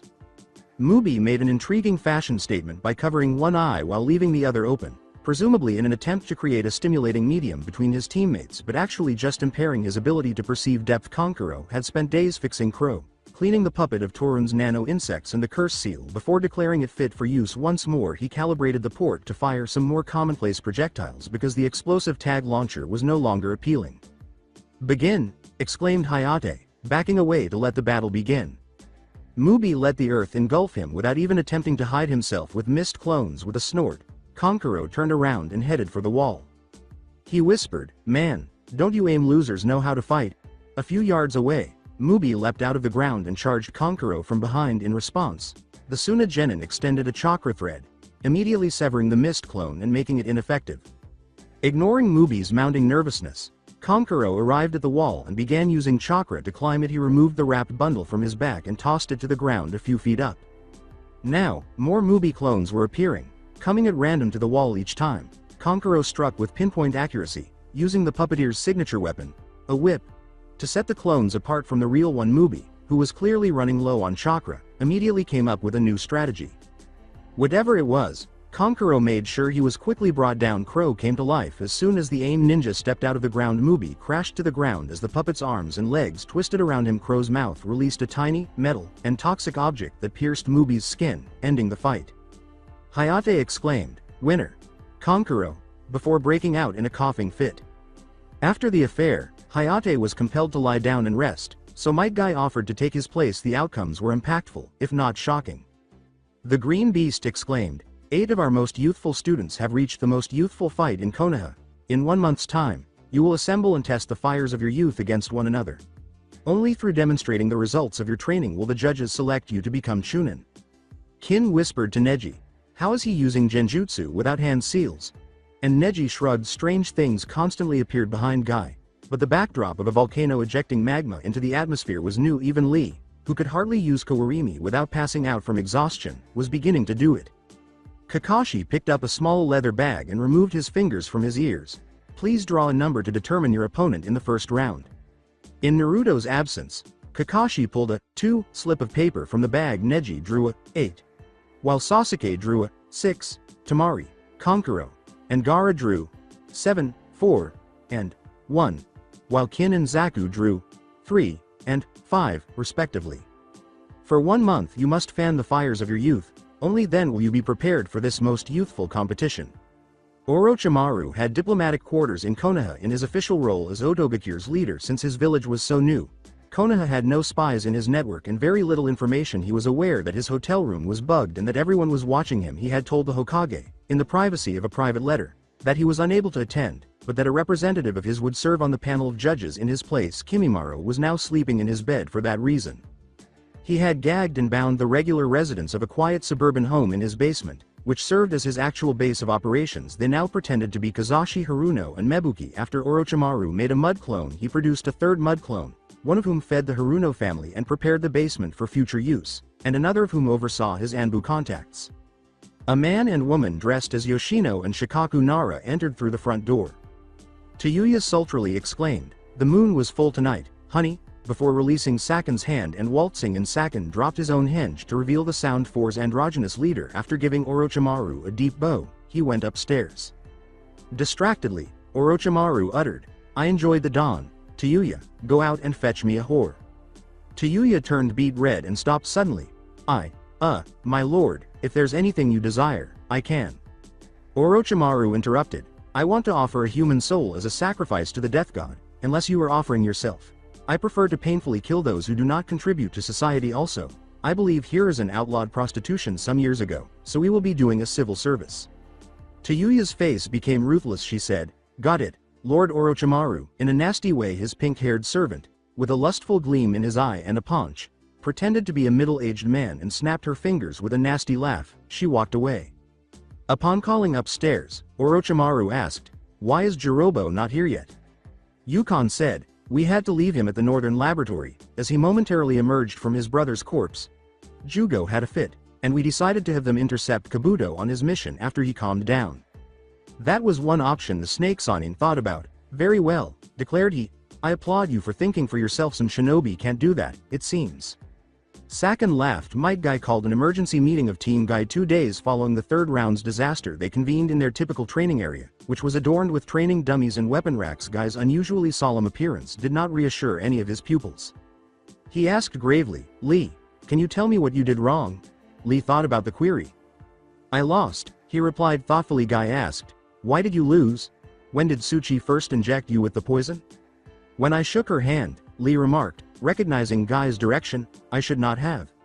That was a real fight, meant to approximate war. You remained close enough to shake hands, yet you did not press. When the kunoichi moved back to gain space, you should have remained close, but you gave her the advantage. The poison slowed you, made you careless. You cannot let your fires of youth be diminished. Yes, Guy-sensei. Run 500 laps around Konoha in penance, Lee. I will do 1,000.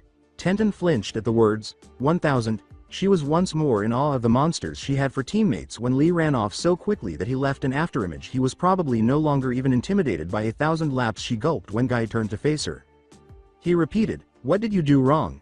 I stopped fighting when I hurt the real Naruto, she stated, reflecting on her own actions. I was worried about him, like maybe I killed him by accident. You have killed before, and in more or less the same way, Neji said. Tenten angrily exclaimed, but Naruto is a fellow shinobi of Konoha. I couldn't just cut his damn leg off for a promotion.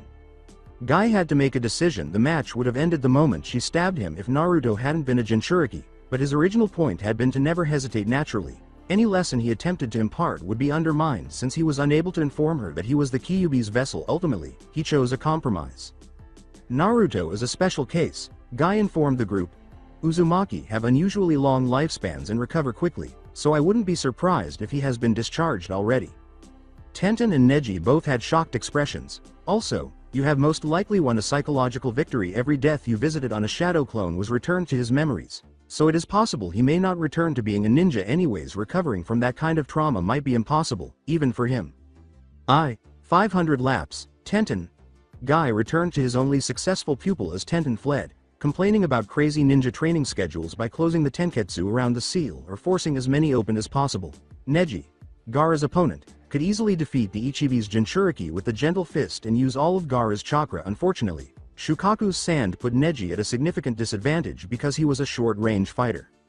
It would certainly help, especially the Hakusho Kaden, a main branch technique that Guy knew Neji had successfully reverse-engineered by watching his uncle spar. His ability to match Gaara's perfect defense was a good beginning, but it might not have been enough ultimately. How can one penetrate a wall of steel-hard animate sand?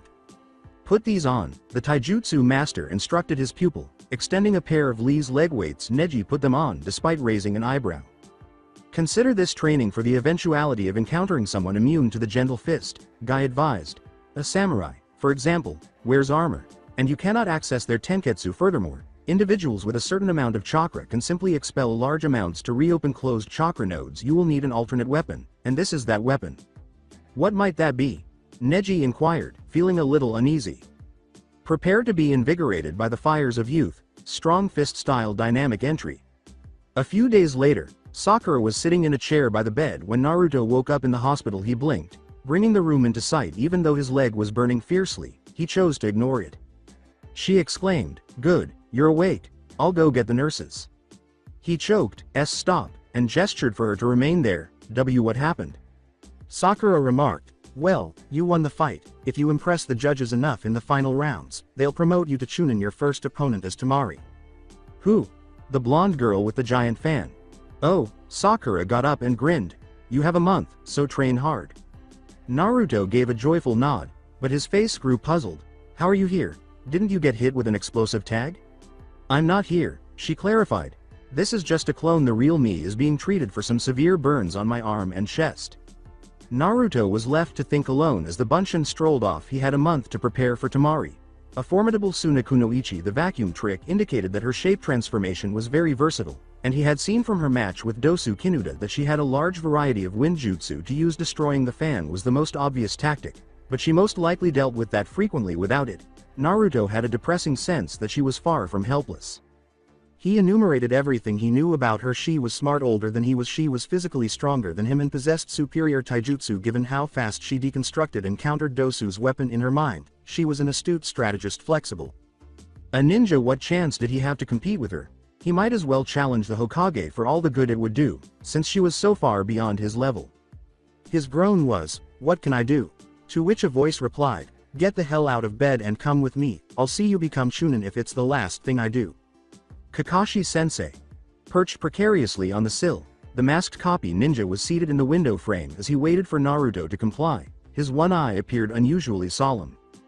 "The important part of this tournament isn't winning, it's impressing the judges," he stated. "The Hokage and Kazekage both need to see that you are worthy of being selected, and there are representatives from Otogakure, Takigakure, Kusagakure and Omegakure here to weigh in as well. Unfortunately, you were caught cheating once in the first test. Your solution for an insurmountable obstacle was ingenious, but now you must beat Temari." Dejectedly, Naruto muttered, "How'd I do that? She beat that guy without even breaking a sweat, and she'll be training hard for the next month too." When Kakashi said, "You have something she doesn't have. You have me. I have over 1,000 jutsu I can teach you, and many of them are specifically for countering futon users." Naruto flinched at the words, 1,000, what about Sasuke? Kakashi appeared ridiculously arrogant at this point. "I'm training both of you eventually. If I've done my job right, you'll have to fight each other, and that's what Sasuke is counting on. So, rather than train you to fight each other, I'll be giving each of you a specific jutsu to defeat the opponents you'll face on the way." Naruto questioned, "What's Sakura supposed to do for the next month?" Kakashi shot back another arrogant glance. "I've hired someone to look after her," he replied. "She ought to be out of here in only a few days, assuming she gets looked at by a medic." "That reminds me, she just had a clone go and get a nurse," Naruto remarked reflectively. "Think I can get discharged today?" Kakashi froze when she heard footsteps in the hallway, getting louder by the second they vanished just before the door opened, and he hesitantly took Naruto by the wrist. Hiyashi Hyuga was in a situation that was out of his control, which was not something he saw very often. His clan had been unaware of the heiress's disappearance for an embarrassingly long time, and it was now much too late. Kuromaru and Sume Inuzuka were following her scent, but based on what he could infer from the dog woman, it had vanished, not diminished, as scents often do with time, but just non-existent where Hinata stood. It seemed as if she had been kidnapped by an unexplained entity that left no trace behind. The rest of the main branch was capable enough to look after themselves, and Hanabi was safely hidden away in the house. He was infuriated by Hinata's incapacity. He now had a whole clan using Byakugan to scour the streets in vain for something they would never find, knowing that Hinata was a possible suitor for Kiba. The Inuzuka clan was also hunting other people. Those with tracker instincts or hunting summons had also volunteered. But she was gone. It was obvious to Hiyashi that she was no longer in Konoha.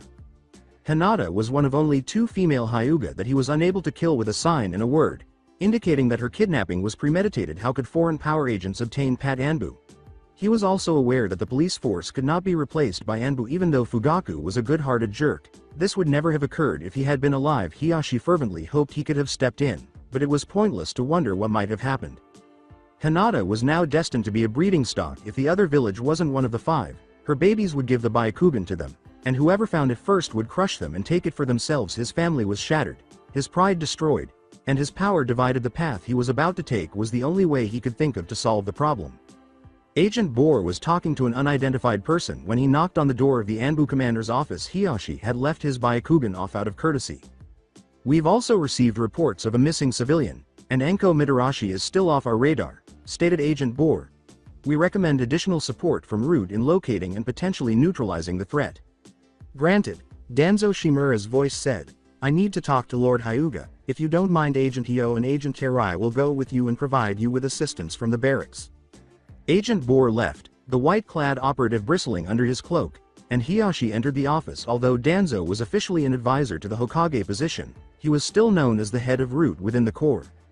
"My daughter is missing," he stated resolutely. "Rest assured, law and order in Konoha is working at its best to locate Hinata and bring her kidnappers to justice," Danzo said emotionlessly. "Good day, Hiyashi. Are you looking in the other villages that are hidden, outside of the Land of Fire? Have patrols discovered leads?"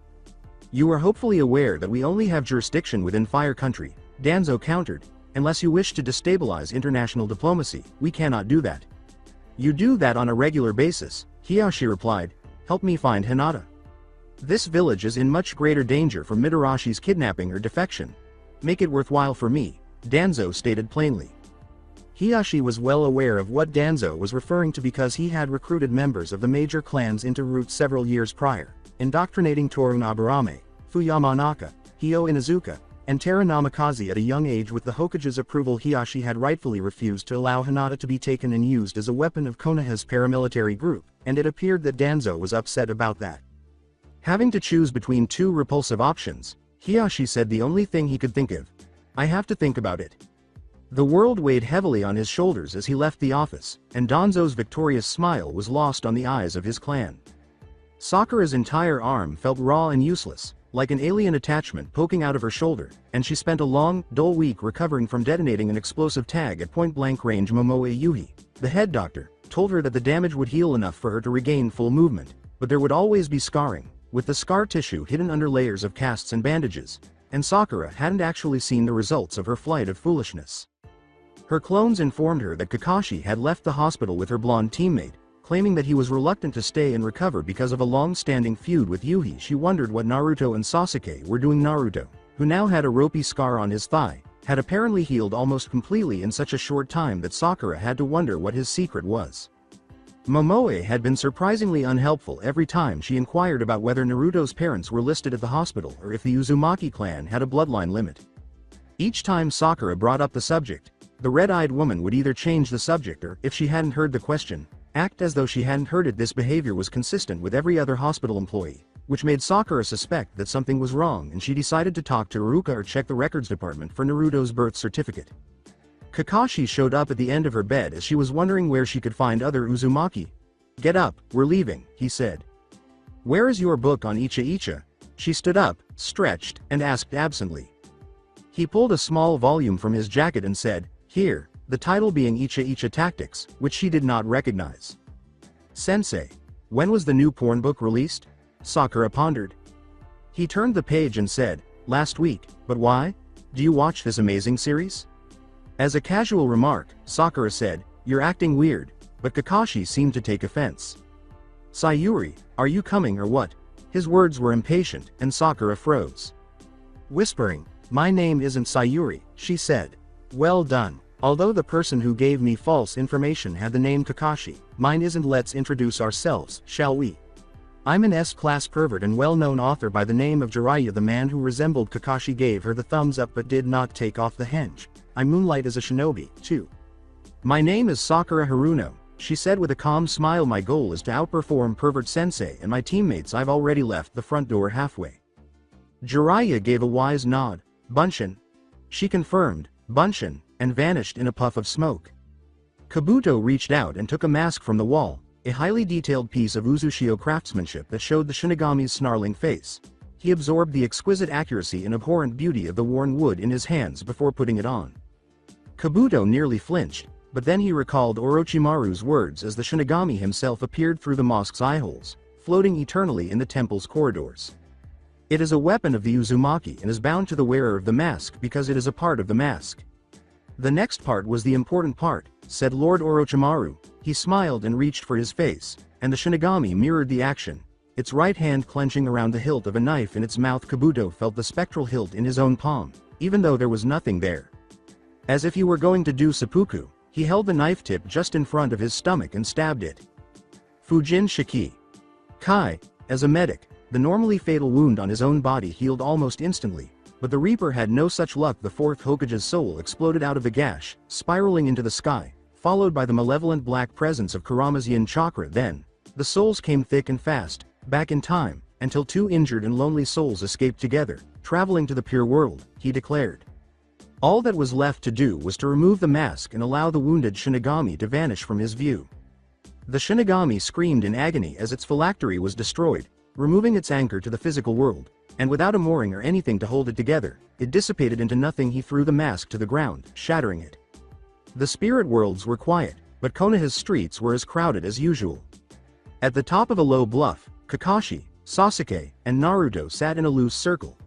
"I have saved a critical part of your ninja training until now, boys," he said. They were in Fire Country, but given Kakashi's speed, they could have been on the River Country border. 1 minute they were at the gate, and the next they were here. "Could this crucial component have aided us in our battle against Haku?" Sasuke inquired. Their sensei said blatantly, "Yes, but you weren't prepared for it then. Now, here's the test. Hold out your hand, Sasuke." Kakashi pressed a piece of paper into his hand. One sock appeared to recognize, and a blue glow appeared over the paper, which crinkled rapidly in his palm as he reluctantly did so. "Okay," Kakashi said amiably, "lightning is your chakra nature. I can work with that. I might even offer some advice on how to develop your own methods because lightning has the ability to perceive. The Sharingan is particularly effective with it. I'll be with you in a moment if you go over there, Naruto. He looked at the knucklehead for a long time because he had 1 month to teach Naruto the fundamentals of using fire, and that long road started with a single step. He couldn't let Naruto know his own chakra nature. If it was lightning or wind, he had no chance because Temari had years of experience manipulating wind, and anything less than authentic Kaden techniques wouldn't stand a chance against her. He said, "Sit," and Naruto did so. What constitutes a dangerous thing?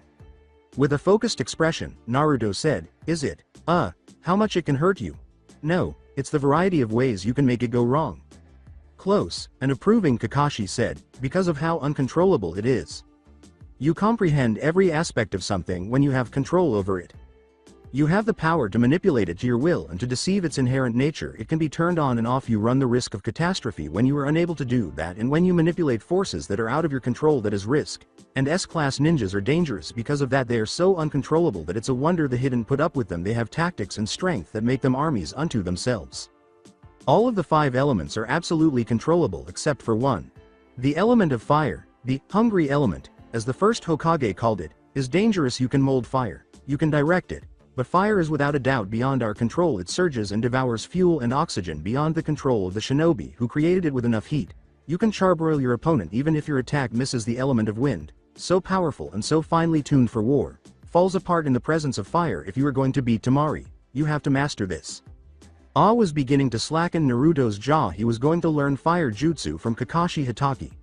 The idea of him blowing fireballs like Sasuke all over the battlefield stuck in the back of his mind. But the majority of his speech about danger and control did not. He said, "Teach me," with sapphire-like blue eyes. Kakashi gave nod. "First, you have to begin meditating. Allow all of your thoughts to wither away, as hard as that may be for you." Sasuke laughed. Kakashi struck a spark against a kunai after pulling out a fire starter and a piece of flint. A bundle of kindling came to life, and as its life drained away in a blaze of glory, it was warm for a brief but delightful time. Both Naruto and Kakashi gazed at the glowing edges of the sticks and leaves. Sasuke became engrossed in the bizarre experience. Kakashi emphasized, "Combustion is a chemical reaction in its most basic form. With a muttered, hydrogen, carbon, and oxygen consumed to produce carbon dioxide and water," Sasuke stated. "Allow the thought to become you." Kakashi agreed. "Your chakra as fuel, devouring the air you breathe in a fiery burst, leaving behind soot and unbreathable gas, the ultimate ending for anything, and uncontrollable, dangerous." A "shut up" gesture was directed at Sasuke. "Now, all fire techniques have the same basic principle. Rather than gathering chakra in your hands or feet, it begins in the lungs. Form it into fuel, something that powers the greatest inferno you can picture. Then exhale, form the hand seals, and force your chakra to superheat and explode. This is the basis of the most basic Kaden technique. The Gokakyu no Jutsu. Try it, Naruto." Looking back, maybe Kakashi ought to have ensured that Sasuke wasn't standing right in front of Naruto when he initially attempted it. Kakashi bared his Sharingan and watched as Naruto exhaled after correctly forming the snake ram signs and cycling the chakra through his throat and lungs. The single most destructive technique Kakashi had ever seen was what came next. From a point about 2 inches in front of Naruto's mouth, a monstrous stream of unceasing fire erupted forward headily. It wound over the hill's edge and descended toward the lower ground, swirling forward like a hideous snake. Kakashi claimed that he immediately began to tan. His forearm guards were scorched. Even though Sasuke had the foresight to jump out of the way in time, he stood aside, trying impatiently to put out his arms. When Naruto finally turned off the flamethrower, he immediately passed out, almost depleted of chakra. After checking his pulse, Kakashi got up and approached Sasuke. "It seems he has a natural affinity for fire," he stated. "Strange. His father preferred wind and his mother tested for water once, huh?" Sasuke gave him a stern look. He yelled, "You knew Naruto's parents?" Kakashi gave him a forehead slap. "I'll teach you an assassination technique if you swear to never mention that fact ever again. Don't ask me, don't ask anyone, don't go looking for answers, and don't tell Naruto." Sasuke concealed a smile as Kakashi launched into the Reikari principle. The diagnostic paper was easily tricked into classifying him as a Raiden user. Sasuke actually didn't know what his affinity was, but he believed that knowledge made learning other types more difficult. Determined to beat Kintsuchi into a black smear on the ground, he eagerly threw himself into training. Akane was the name of the whore. Tayuya was persuaded that she was a prostitute after just one glance at her obscene makeup and provocative dress. Tayuya quickly assured Akane that she was not a police officer, then led her into a motel room, played a little tune on her flute, and turned out the lights. After a brief strip search to ensure she wasn't a sting, Akane was immediately removed. However, Tayuya was a petite woman, and it was painfully hard to carry Akane from the red light district to the suburban Haruno home. Although she received some odd looks from onlookers, she managed to get away with it without drawing too much attention because the burlap sack she used to hide the body was so plain. She yelled, "I got the whore, guys," and pulled Akane across the front door, dropping her in the foyer. "Are we having dinner before we do the ritual thing?" Sakin's head emerged as the basement door opened. "We're just putting the finishing touches on it. I got Yukon making soup, go help him out." Tayuya looked at Akane below. It was now a matter of principle. Even though she really didn't want to bring the whore into the basement, she began by picking up the woman. Sakin exclaimed, "Whoa, hey, I got that. Just go make the salad or something." Tayuya muttered, "Sexist bastard." Under her breath it gets louder. "Yukon's doing it, he doesn't need help." "Well, Yukon's a bitch and so are you. Get in the kitchen, Tayuya." She shot back, "Fuck you," and walked past him before going down into the Haruno's basement to make playing pool more comfortable. Kazashi had installed electrical lighting and a carpet in one of the larger rooms downstairs. The light was dim now, and the pool table had been pushed aside. With their hands and feet bound together and simple gags keeping them silent, Kazashi and Mebuki were pressed against a wall, the fear in their eyes, both of him and of death, was something Orochimaru took twisted pleasure in. Satisfied to watch the show, Tayuya dropped Akane beside them and sat back on the far end of the room. Orochimaru inquired, "Is she still alive?" "Yeah," said Tayuya. "Said you wanted to sacrifice her, right?" "Quite. However, it is not her soul that will be sacrificed tonight. The Shinigami is indisposed right now. Instead, her body will be offered up as a host for someone much more worthy of walking the earth, someone to replace the unreliable Jinchuriki of the Ichibi in our plan." He opened the sack and pulled Akane out with ease, letting her fall to the ground at his feet. Tiger, snake, dog, dragon. Orochimaru placed his hands on either side of her head and clapped them. Edo Tensai. Reaching up to eat Akane whole, a creeping white fog swirled from the floor. She was unconscious and didn't even move when death embraced her about 6 feet away. A coffin rose from the floor, her body crumbling into fine white powder. The number 1 was emblazoned on the surface. Orochimaru sprang back to the wall and seized Sakura's mother in a hurry. He conjured a soul from the afterlife with exact power, and Mebuki became the embodiment of death. She thrashed and moaned until death tore her to pieces, making a pitiful screaming noise around her gag. A coffin with the number 2 appeared beside the initial 1. At last, Kazashi was presented to Orochimaru with his chin up and anger in place of fear. He defiantly faced the snake. Sanin. Orochimaru ignored his bluster and carried out the sacrifice. Edo Tensai. The third coffin was the last thing Kazashi Haruno saw before he passed away. 4th place. There was a roar in the arena. A crowd of nearly 5,000 people in one location created a lot of noise, and the majority of them were there to see Sasuke Uchiha, one of the best shinobi of his generation. Because ticket sales were so high, Anbu was compelled to provide security. There were so many civilians that business had essentially stopped for the day. The Hokage and Kazekage sat together up in the cage box. The head Jonin of AIM, Kusa, Otto, and Taki were seated in a row of 4 below them. Ironically, all 4 had, understandably, chosen to send ambassadors and underlings in their place because they were afraid of being ambushed in Fire Country. Normally 1 or 2 would brave the journey, but this was the first time in a long time that they had all decided to forego it. It was a dangerous business dealing with ninjas. The Kusagakure representative was the first of the 4 to arrive. Ryuzetsu, a tall Jonin with ringed eyes and silver hair, was her name. Shibuki, the son of the former Hidden Waterfall leader, came after her before slumping into his chair. Shibuki bowed to the cage and shook Ryuzetsu's hand politely. He trembled just a little as his eyes darted anxiously around the box. Sarutobi pondered what had caused him to become so anxious. The Otogakure ambassador came next. This was not what they had anticipated from the enigmatic new village of Sound. An extremely tall and formidable shinobi, Kimimaro Kagaya, was so sick that you could easily topple him. Sarutobi realized that his iron body and refined skill lay beneath his fragile appearance. An orange-haired girl from the Fuma clan accompanied him, and he introduced her as his assistant and sometimes nurse. After the tournament, the Hokage decided to watch him closely and perhaps question him about his leader. His head Jonin sent a sick man in his place. What sort of man was he? Almost instantly, Sarutobi recognized the last woman. Jiraiya had often compared him to her striking features, purple hair, and black cloak with green trim. He leaned forward in his chair and asked, "Conan?" Conan gave him a small smile as he looked up. Her curtsy was, "Hiruzen Sarutobi, Lord Hokage, Jiraiya-sensei spoke highly of you." The Hokage pondered, concealing his own astonishment. "He also said you were dead. He was inconsolable for years. Thought he failed you as a teacher. I am pleased to know that you are alive." Conan asked in confusion, "Did he?" I would not have thought. I will have to speak with leader of this. Is he here in Konoha? Ryuzetsu raised her voice and said, I saw him yesterday. I was relaxing in a hot spring when two girls started throwing shuriken at a towel rack. Next thing I know, a man with silver hair is laughing at them and running away. Ryuzetsu snapped out of her reverie as Conan's eyes lingered on hers. I would be pleased to meet with my old sensei. He would be happy to know that we succeeded where he failed. Forward, the Cage leaned. He asked curiously, you overthrew Hanzo of the Salamander?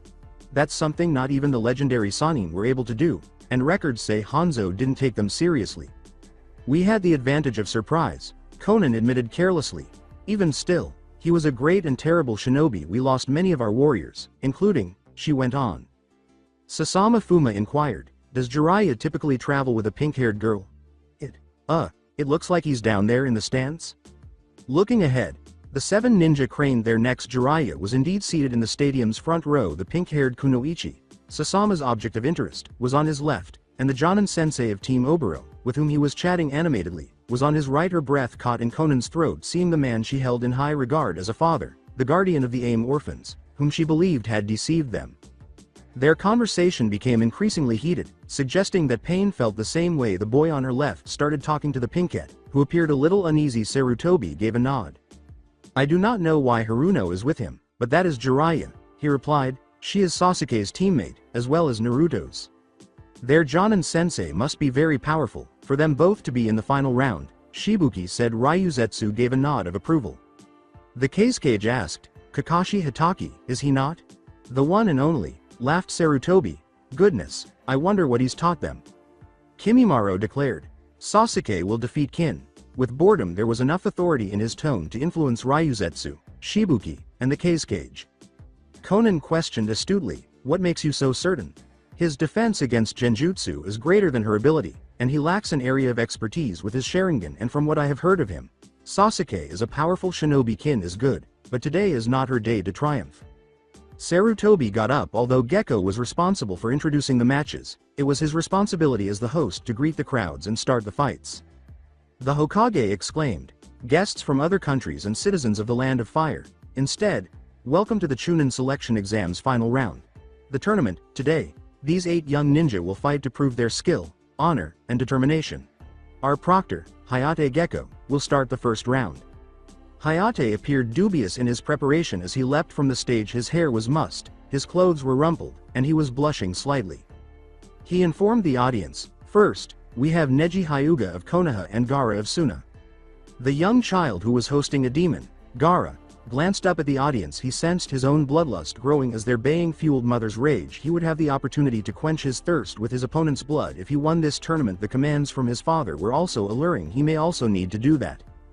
Neji's appearance changed a little. His jacket now had long sleeves, and he wore the Konoha forehead protector cinched over his left wrist. His forehead was uncovered, revealing the main branch's swastika tattoo in black ink. Neji's half-lidded eyes and tired face were screaming. He greeted us by saying, Fate has brought us here today. If fate is the name you give to the engines of destruction, then it has indeed, replied Gaara. He would have appeared as innocent as the child Korora held in her arms the night she passed away if not for the crazy sparkle in his eyes.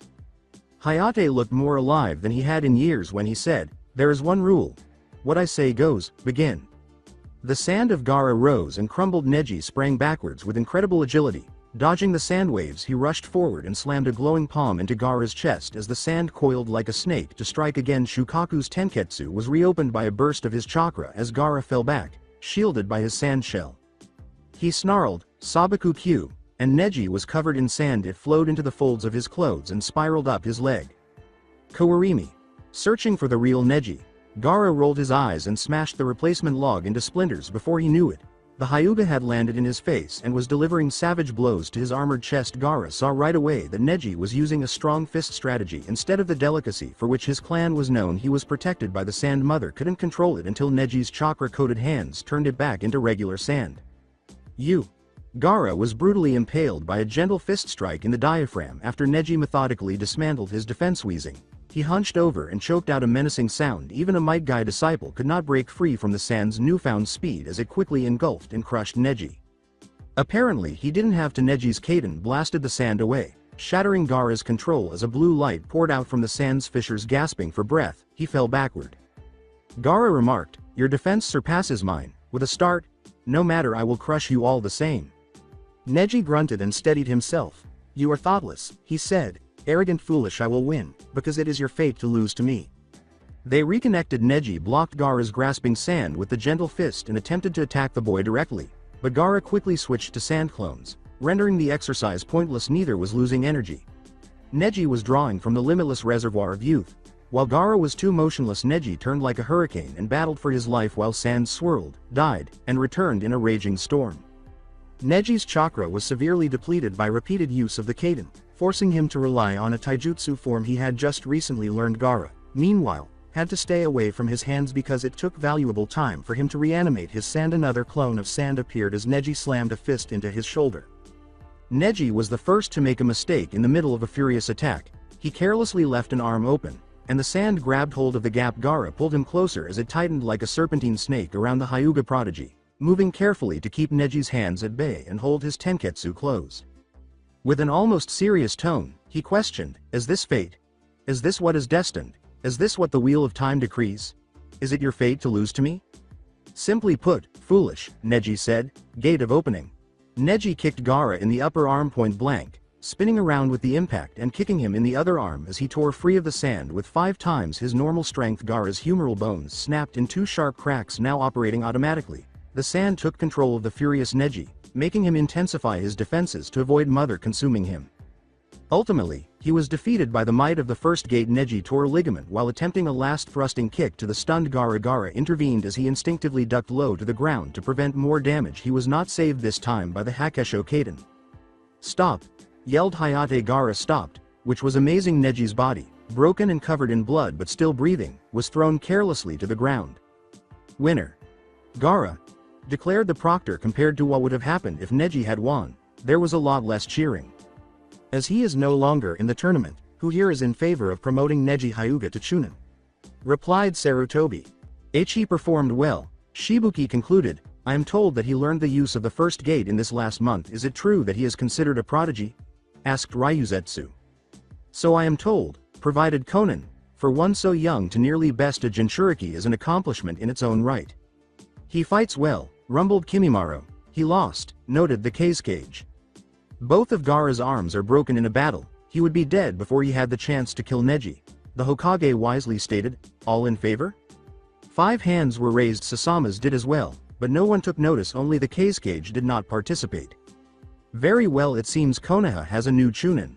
Naruto Uzumaki of Konoha versus Temari of Suna. Kakashi gave Naruto a shoulder clap before he entered the ring. Remember what I taught you, Naruto, but the simplest strategies are the best. Be yourself. Naruto uttered, thanks, Kakashi-sensei. Temari appeared weary and exhausted. Neji's insomnia had lasted for months if she hadn't slept for days still. Temari appeared as insane as her brother, and her war fan was ready. Naruto knew it couldn't be good, but he didn't know what kind of training she had received to fight him. When Temari said, they call you the most unpredictable ninja in this village, the crowd fell silent. What can you do that I cannot predict? What strategy have you that I cannot counter? I will enjoy eviscerating you, Uzumaki. I'm going to win, Naruto exclaimed, not knowing what that meant. Begin, exclaimed Hayate, scuttling aside. Temari shouted, Daikamedachi no Jutsu. As he ducked out of the wind scythe's path, Naruto watched in horror as it splintered a tree. Temari swung once more, bringing the fan to bear as it shaped 1,000 knives, each snarling for flesh. The wind roared and whistled. Kaiden. Gakakyu no Jutsu. Temari's wind strike lost strength due to the swirl of oxygen created by the fireball, which had a diameter twice as tall as Naruto. Temari gave a grateful nod. You can learn. Perhaps you aren't the dead last I was led to believe. Unfortunately, your fire jutsu is worthless. I anticipated such a strategy, and I have equipped myself to handle such a tactic. Futon. Shinku. Naruto extinguished her fire with a fan wave. He staggered backward, lightheaded from expelling chakra, but Temari compelled him to move once more with sweeping blows, the sickle-edged air tearing at his garments as he dodged and ducked like a crazy person. Naruto screamed, how the hell did you make me stop? And threw a brace of shuriken to hide his identity. Temari said, you'd be surprised how many people are prepared to fight a futon user, and used the edge of her fan to bat them away. I've had to fight a lot of them, and in the end it boils down to strategy or Kaiden ninjutsu. Strategy is my forte, but it wasn't until last month that I realized how to counter fire combustion can't occur inside a vacuum, and it just so happens that I stumbled on that idea last month fighting Dosu. Kakashi wanted to swear with his trademark lack of wit and a flurry of shadow clones. He had hoped Naruto would be able to outsmart Temari, but it seems Naruto wasn't prepared to do so. He had developed a healthy appreciation for placing Kage Bunshin close to adversaries who could kill them without consequence. As a result of his battle with Tenten, the transformation of one girl's accursed nature had now rendered his most potent techniques useless. Naruto gave an inward howl like Zabuza. Temari was a formidable foe who had the armor, artillery, and expertise to beat the living daylights out of him. He thought about the fight between Team 7 and Zabuza. How could a superior opponent be exploited? Naruto tried to close the distance and used taijutsu with a burst of fire without pausing in her attack. Temari swung the fan wildly at Naruto and twisted the air around the fire to suffocate the oxygen. Naruto crashed head-on into the distant wall as a result of her impressively quick completion of both tasks. "You have a lot of chakra, but you're burning through it pretty quickly," Temari said. "I barely have to use any for wind release techniques, Daikamaitachi no Jutsu." Naruto pulled himself out of the way of the technique once more, but his strength was really failing. Temari appeared as hale as ever after being hit by 2 fireballs. Kakashi had taken care of Zabuza. Team 7 had never had to contend with anything but water clones. Haku had been defeated by him with assistance from the 9 Tails. He knew that summoning the demon would boost his strength and speed, but he didn't have time to demand the fox's assistance in this situation because Temari would tear him to pieces as he begged for assistance.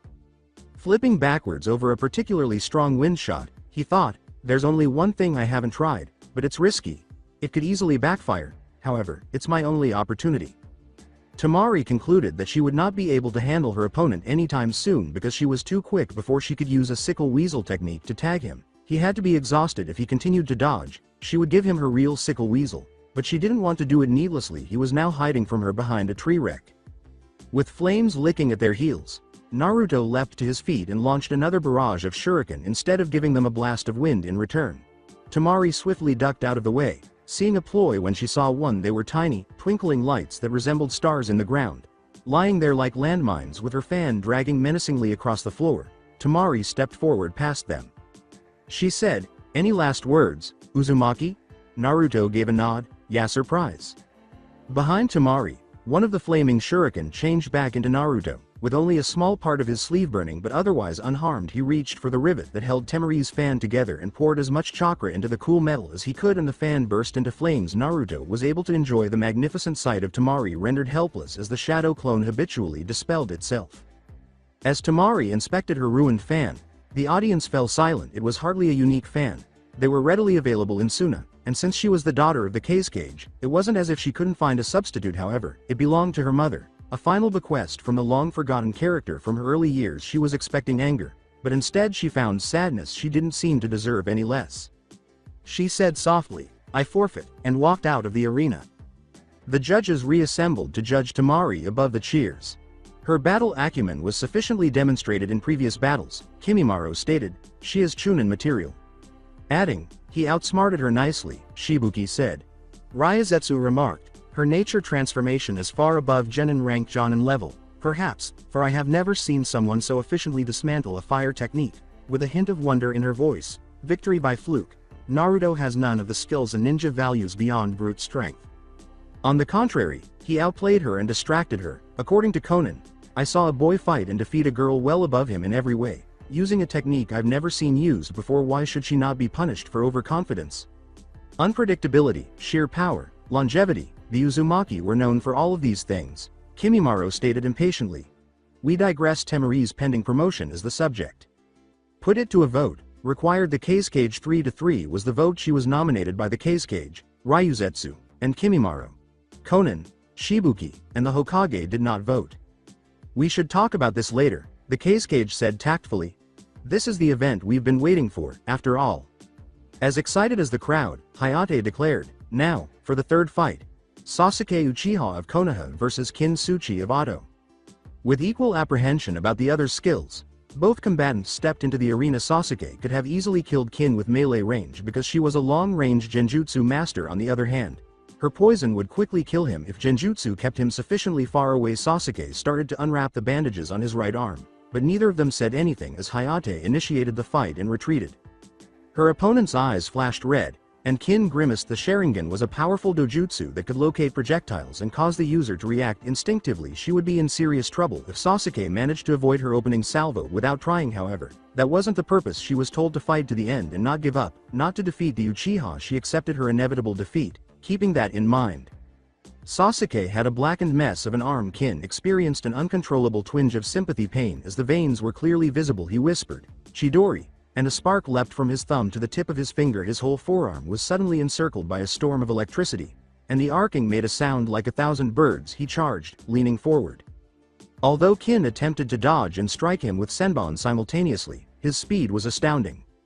With the lightning's help, Sasuke was able to change his trajectory enough that he was only struck by one needle while also slamming the Chidori into Kin's stomach. His stiffened fingers pierced her stomach an uncomfortable distance, but the technique's power was so low that the current only gave her a slight jolt. Sasuke's hand was buried in her stomach up to the first knuckles when Kin looked down at her chest and instantly passed out.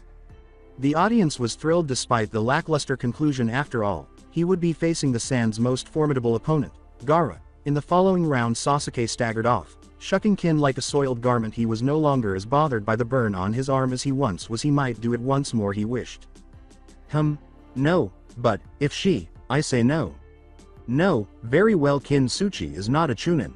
In the stands behind Jiraiya, an unremarkable elderly woman observed Zaku Abumi and Kankuro bowing to each other. Kankuro waited for her to launch the invasion with a resignation she hadn't seen in a long time, while Chiyo saw the pseudo-Jinchuriki glance nervously toward the cage box. The targets had been obtained, the gambits put together, and the traps set. She only needed to attack now from across the arena. Kabuto's glasses glinted at her, indicating that he was observing her from a different section of the stands.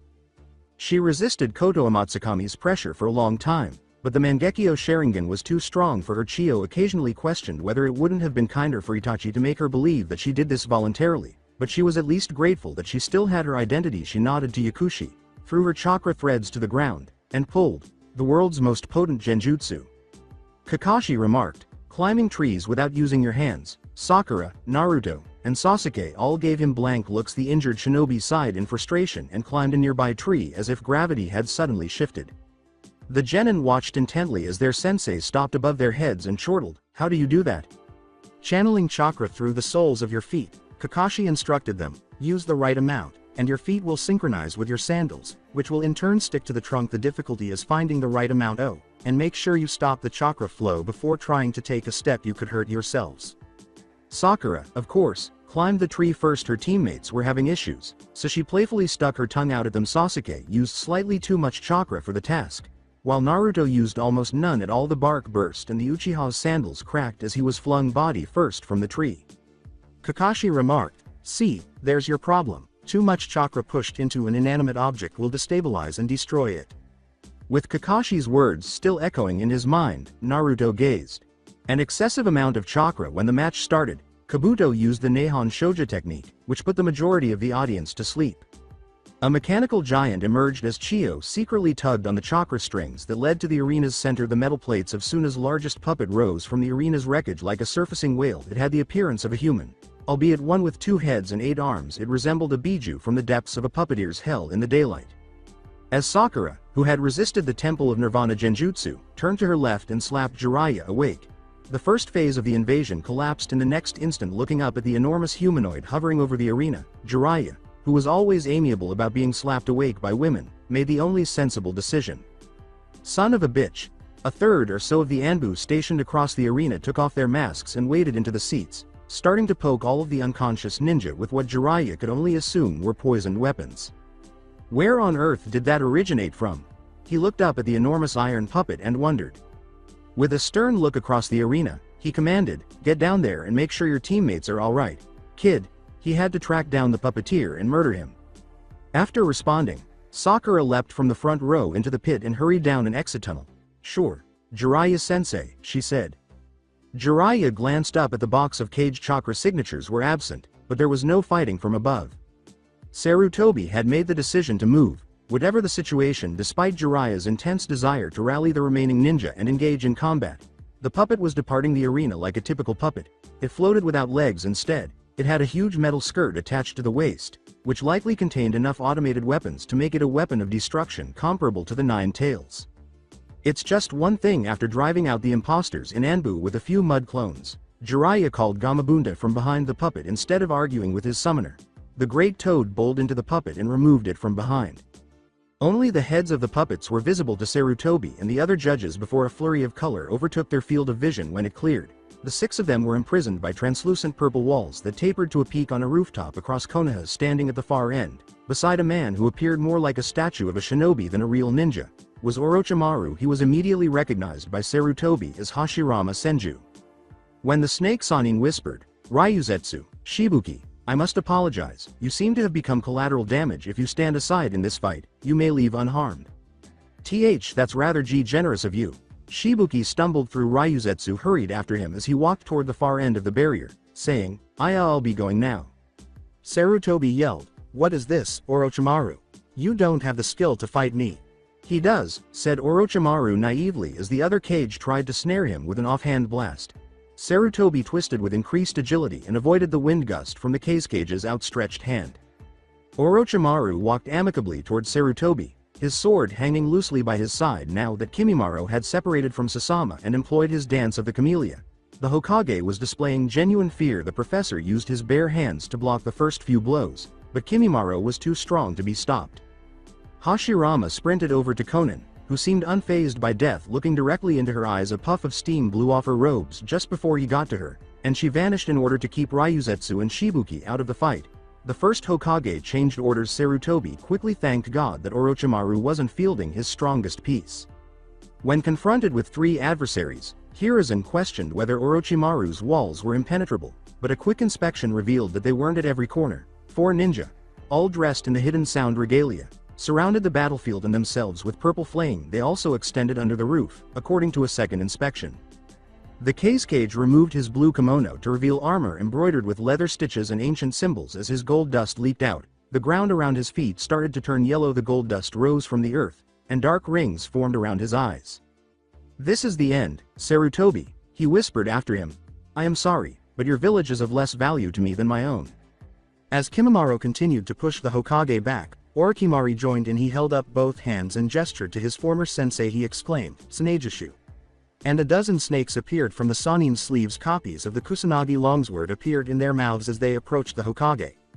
Orochimaru was knocked back and the snakes' aims were diverted when Hiruzen swiftly fired a river of mud from the ground at his feet. With their payload uselessly spilled into the ground, they all struck the earth. Orochimaru was too skilled to be struck by such a basic earth manipulation. He scowled. Was he not paying attention to this? Kimimaro casually pulled out his spine and whipped it at the third, violently interrupting his thoughts. When he did manage to dodge, the Kage was able to hem him in with gold dust because the scene was so strange. Sarutobi said, "I remember you," with a calmness he didn't experience. "Kimimaro Kagaya, the last survivor of the Kiri massacre." "That is me," Kimimaro concurred, slashing the bone whip at Sarutobi. Looking as proud as ever, the 6 shinobi stood tall against the Hokage. "In the name of Orochimaru, I face my greatest challenge yet. A Kage, prepare for your last fight, Hiruzen Sarutobi." Despite his pragmatic nature, Sarutobi was tempted to try to defeat every opponent 1-on-3. However, he would summon his reinforcements because Konoha undoubtedly needed his assistance. After considering the circumstances, Orochimaru, the Kage, a reincarnated Hashirama and an unidentified ninja, 2 terrified children in the corner, an impenetrable wall, and the village engulfed in conflict, Enma, the boss summon of the monkeys, arrived at the only reasonable conclusion. "Son of a bitch, Hiruzen." Whispering, "I need my staff, Enma," Sarutobi said. "This is far too dangerous." Enma let out a sound of extreme frustration. He reminded the Hokage, "Remember, even I can be cut by the Kusanagi." Although the Kage appeared to be fighting for his life, he looked put upon. "You're cheating, Saru, don't you remember? It's supposed to be one shinobi's bloodline against another's." Even though that statement was blatantly hypocritical, Sarutobi chose not to respond verbally. Rather, he sent a mud dragon from the river at his feet in the direction of the Kage, who used a net of gold dust to capture the entire construction. Sarutobi simultaneously slammed the butt end into Kimimaro's chest and used Enma to block his spine. Kimimaro smiled slightly, but he didn't even take a step back. With the Kusanagi longsword swinging wildly, Orochimaru appeared from behind in order to avoid scratching his summon. Sarutobi parried him as he started to block him with Enma. Both Kimimaro and the Kage exploited the situation, and Hiruzen began to question his future for the first time. It was an odd sensation to have your will taken away from you, but it was even stranger to realize that Hashirama and Tobirama were both catatonic, according to Minato, and neither knew what the traitor had done to them even though he knew. He was unable to defy as Chiyo's most recent creation exploded from the arena in the distance. He completed planting the final Sai-spiked kunai with a sudden burst of chakra. He arrived at the Hokage Tower. His directives were straightforward. Apply some of the poison his blades were now coated in, brand all Konoha ninja with the Hiraishin seal, and render them incapacitated. Don't die too often. Minato struggled mightily to resist the urge to approach Katetsu Hagane and lightly slit his neck, but it still happened. Izumo Kamizuki was also laid out a few seconds later. Minato dropped hundreds of people in the first 10 minutes, not all of them ninja. As he moved faster and faster while being carried by the Hiraishin, before long, shouts of, "The yellow flash has returned," were interspersed with, "Run for your lives," and he was powerless to stop it. He occasionally caught a glimpse of the second Hokage, using his unwavering strength to defeat the stronger shinobi. The majority fell like cattle, but he had to halt at least once to remove one or two Anbu. Soon, he had nothing left to do. He wished he could stop, wished he could support Jiraiya in his battle against that thing or his son in whatever danger he was facing. The majority of Konoha's ninja were harmless genin, and all but a few were unconscious. Ignoring the terrified cries of escaping civilians, Minato strode down a well-known boulevard. He had one final task to complete. Kakashi Hatake did not attack with the trepidation he had anticipated. His mismatched eyes had lost all emotion, replaced by the unnatural calm and duty-driven dedication of a true shinobi. The Chidori pierced Minato's chest, forcing his pounding heart out the back of his ribs without causing him any pain. The fact that it struck at all was evidence of Kakashi's strength. Like the rest of the city-state he had vowed to protect until the end, Kakashi was soon flat on his back. Even as his last breath came and went, he continued to defend. Konoha oaths did not seem to apply to the afterlife. Naruto was confused. Konoha was literally yelling in fear in front of him. The Hokage was trapped behind him by some sort of impenetrable barrier, and his teammates were nowhere to be seen. Though Naruto suspected he was battling one of the enormous snakes in the forests. Even Kakashi had vanished. There might be too many casualties to count if even one of them made it to Konoha. Kabuto, who had guided him there, turned to face him. He jerked a thumb at Chiyo's puppet and questioned, "What's with that giant person?" The second head's mouth opened, spraying Jiraiya and Gamabunta with a glittering purple mist before setting them on fire. Even from the roof they were on, the heat was equally intense, and the resulting flare resembled a second sun. Elder Chiyo of Suna is one of the most powerful ninja in history, and certainly the most accomplished puppeteer. Even Monzaemon Chikamatsu, the creator of the art, couldn't match her at her peak. Kabuto adjusted the lenses in his glasses. In the Second Ninja World War, she and the Puppeteer Brigade of Hidden Sand were the elite fighting forces of Suna, much like Tsukumo Hatake and his Delta Squad were for Konoha at every turn. Chiyo's deadly poisons were matched by Lady Tsunade's antibiotics and cures. In the end, Suna lost the war, but she is by far one of the most powerful people alive. "Wow," Naruto exclaimed. "Why is she here?" Kabuto stated bluntly, "It appears that Suna is invading Konoha as Otto's ally. You may have noticed that the Hokage is fighting the Cage over there." As it turned out, Sarutobi was occupied with battling a gold golem. The dust would separate wherever Enma struck, attempting to yank him away from Hirazen's grasp, but the professor was doing fine in the corner. Orochimaru was idly conversing with a kunoichi wearing a green bandana, while a man who appeared eerily bored was dodging Sarutobi's flame dragon. The god of shinobi did not appear to be pleased. With an accusing gesture toward Kidomaru, Naruto exclaimed, "Hey, that's the sensei for those Otto guys." The Spider-Man on his knees briefly lost focus to give a charming wink before regaining control of the violet flames. Kabuto joked, "Does that surprise you? Now, we need a plan. The Hokage is isolated from the village, Jiraiya and Gamabunta are occupied, and most of the Chunin and Jonin are out of the action. Your thoughts?" Naruto scoured his mind. Kabuto and the genin battling the snake summons were his two advantages. He hesitantly proposed, "Maybe if I summoned the rest of the toads to take care of the snakes? Then, we'd have the rest of the genin to fight off whoever that really fast guy is." "Not a bad strategy," Kabuto remarked. "Your main problem, obviously, is that really fast guy is using the flying thunder god technique. Oh, and he's immortal. I think Kakashi managed to rip his heart out a few minutes ago. Your other problem is that a few hundred genin, probably between D and B rank, have no way of fighting off an invasion force of a to S rank ninja. I applaud your thinking, but it won't be done." Naruto insisted, "Yeah, you got a better plan, bastard?" Before he was chosen to succeed the old man, he believed that the fourth Hokage had defeated a whole brigade of Iwa ninja using the Hiraishin technique in a distant way. It was frightening to consider that such a weapon might turn against its designers. Kabuto exclaimed with joy, "Why, now that you mention it, I'm going to sever some of the cervical nerves in your spinal column while you aren't paying attention then. I'll use your limp body to attract Lord Hokage's attention, following which Temari will bring me Asuma's head the Hokage. Distracted, will then die. It's a pretty good plan, don't you think?" Naruto couldn't think clearly at the moment, so he wasn't sure what he thought. Breathing was also affected. All he intended to do was think about Kabuto's plan while taking a brief nap. Sarutobi was totally overpowered. In 10 minutes or less Kimimaro was unstoppable, even after he pushed the gold dust away with an all-purpose Doden blasting technique. Aside from his bloodline limit, the man was most likely Kakashi's taijutsu equal. In order to concentrate on Orochimaru, Sarutobi mentally allotted himself 10 minutes to kill him and the Kazekage. When asked to work, the Shikifujin refused. He had summoned enough shadow clones earlier to trap all three in the Shinigami's chains, but the Reaper had ignored his summons prior to Kimimaro driving a bone spike into his closest shadow clone. Hiruzen pondered how Orochimaru had repelled the god of death. The fight was of little or no interest to his errant pupil. He was talking vehemently about Kinjutsu with the Kusa and Taki ambassadors. Orochimaru believed that the term forbidden was a term used to describe things that frightened people. Shibuki believed that they could occasionally be used for good, and Ryuzetsu was adamantly opposed to their use. All of them were right, but Sarutobi was more curious as to why he believed that the Kazekage and the ailing man would be sufficient to end his life. Then, with the head of Asuma Sarutobi mounted on a pike, Temari emerged from beyond the barrier. A trickle of blood trickled from his mouth to join the stream dripping from his neck, and his eyes were wide and blinding. The Kusanagi chopped off Sarutobi's entire right arm as he paused at the sight. Enma rolled out of his right hand and into a sea of gold dust as he fell to his knees as a procession of Auto Ninja started dragging corpses up to the rooftop.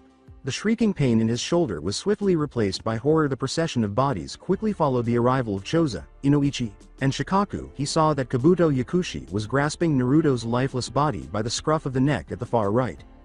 "You were strong to the end, Sensei," Orochimaru remarked. "Whatever philosophy gives a man power, can also give him weakness. Look at Asuma, or what's left of him, a man wandering through life, who wanders into death." The invaluable Ino Shikacho assault team was formidable, yet their might couldn't stand against Tobarama Senju, brought back by his own invaluable Edo Tensei Anbu. Complacent, they were subverted in mere weeks. Orochimaru's voice became a whisper instead of a roar. "And Naruto, your precious embodiment of the will of fire?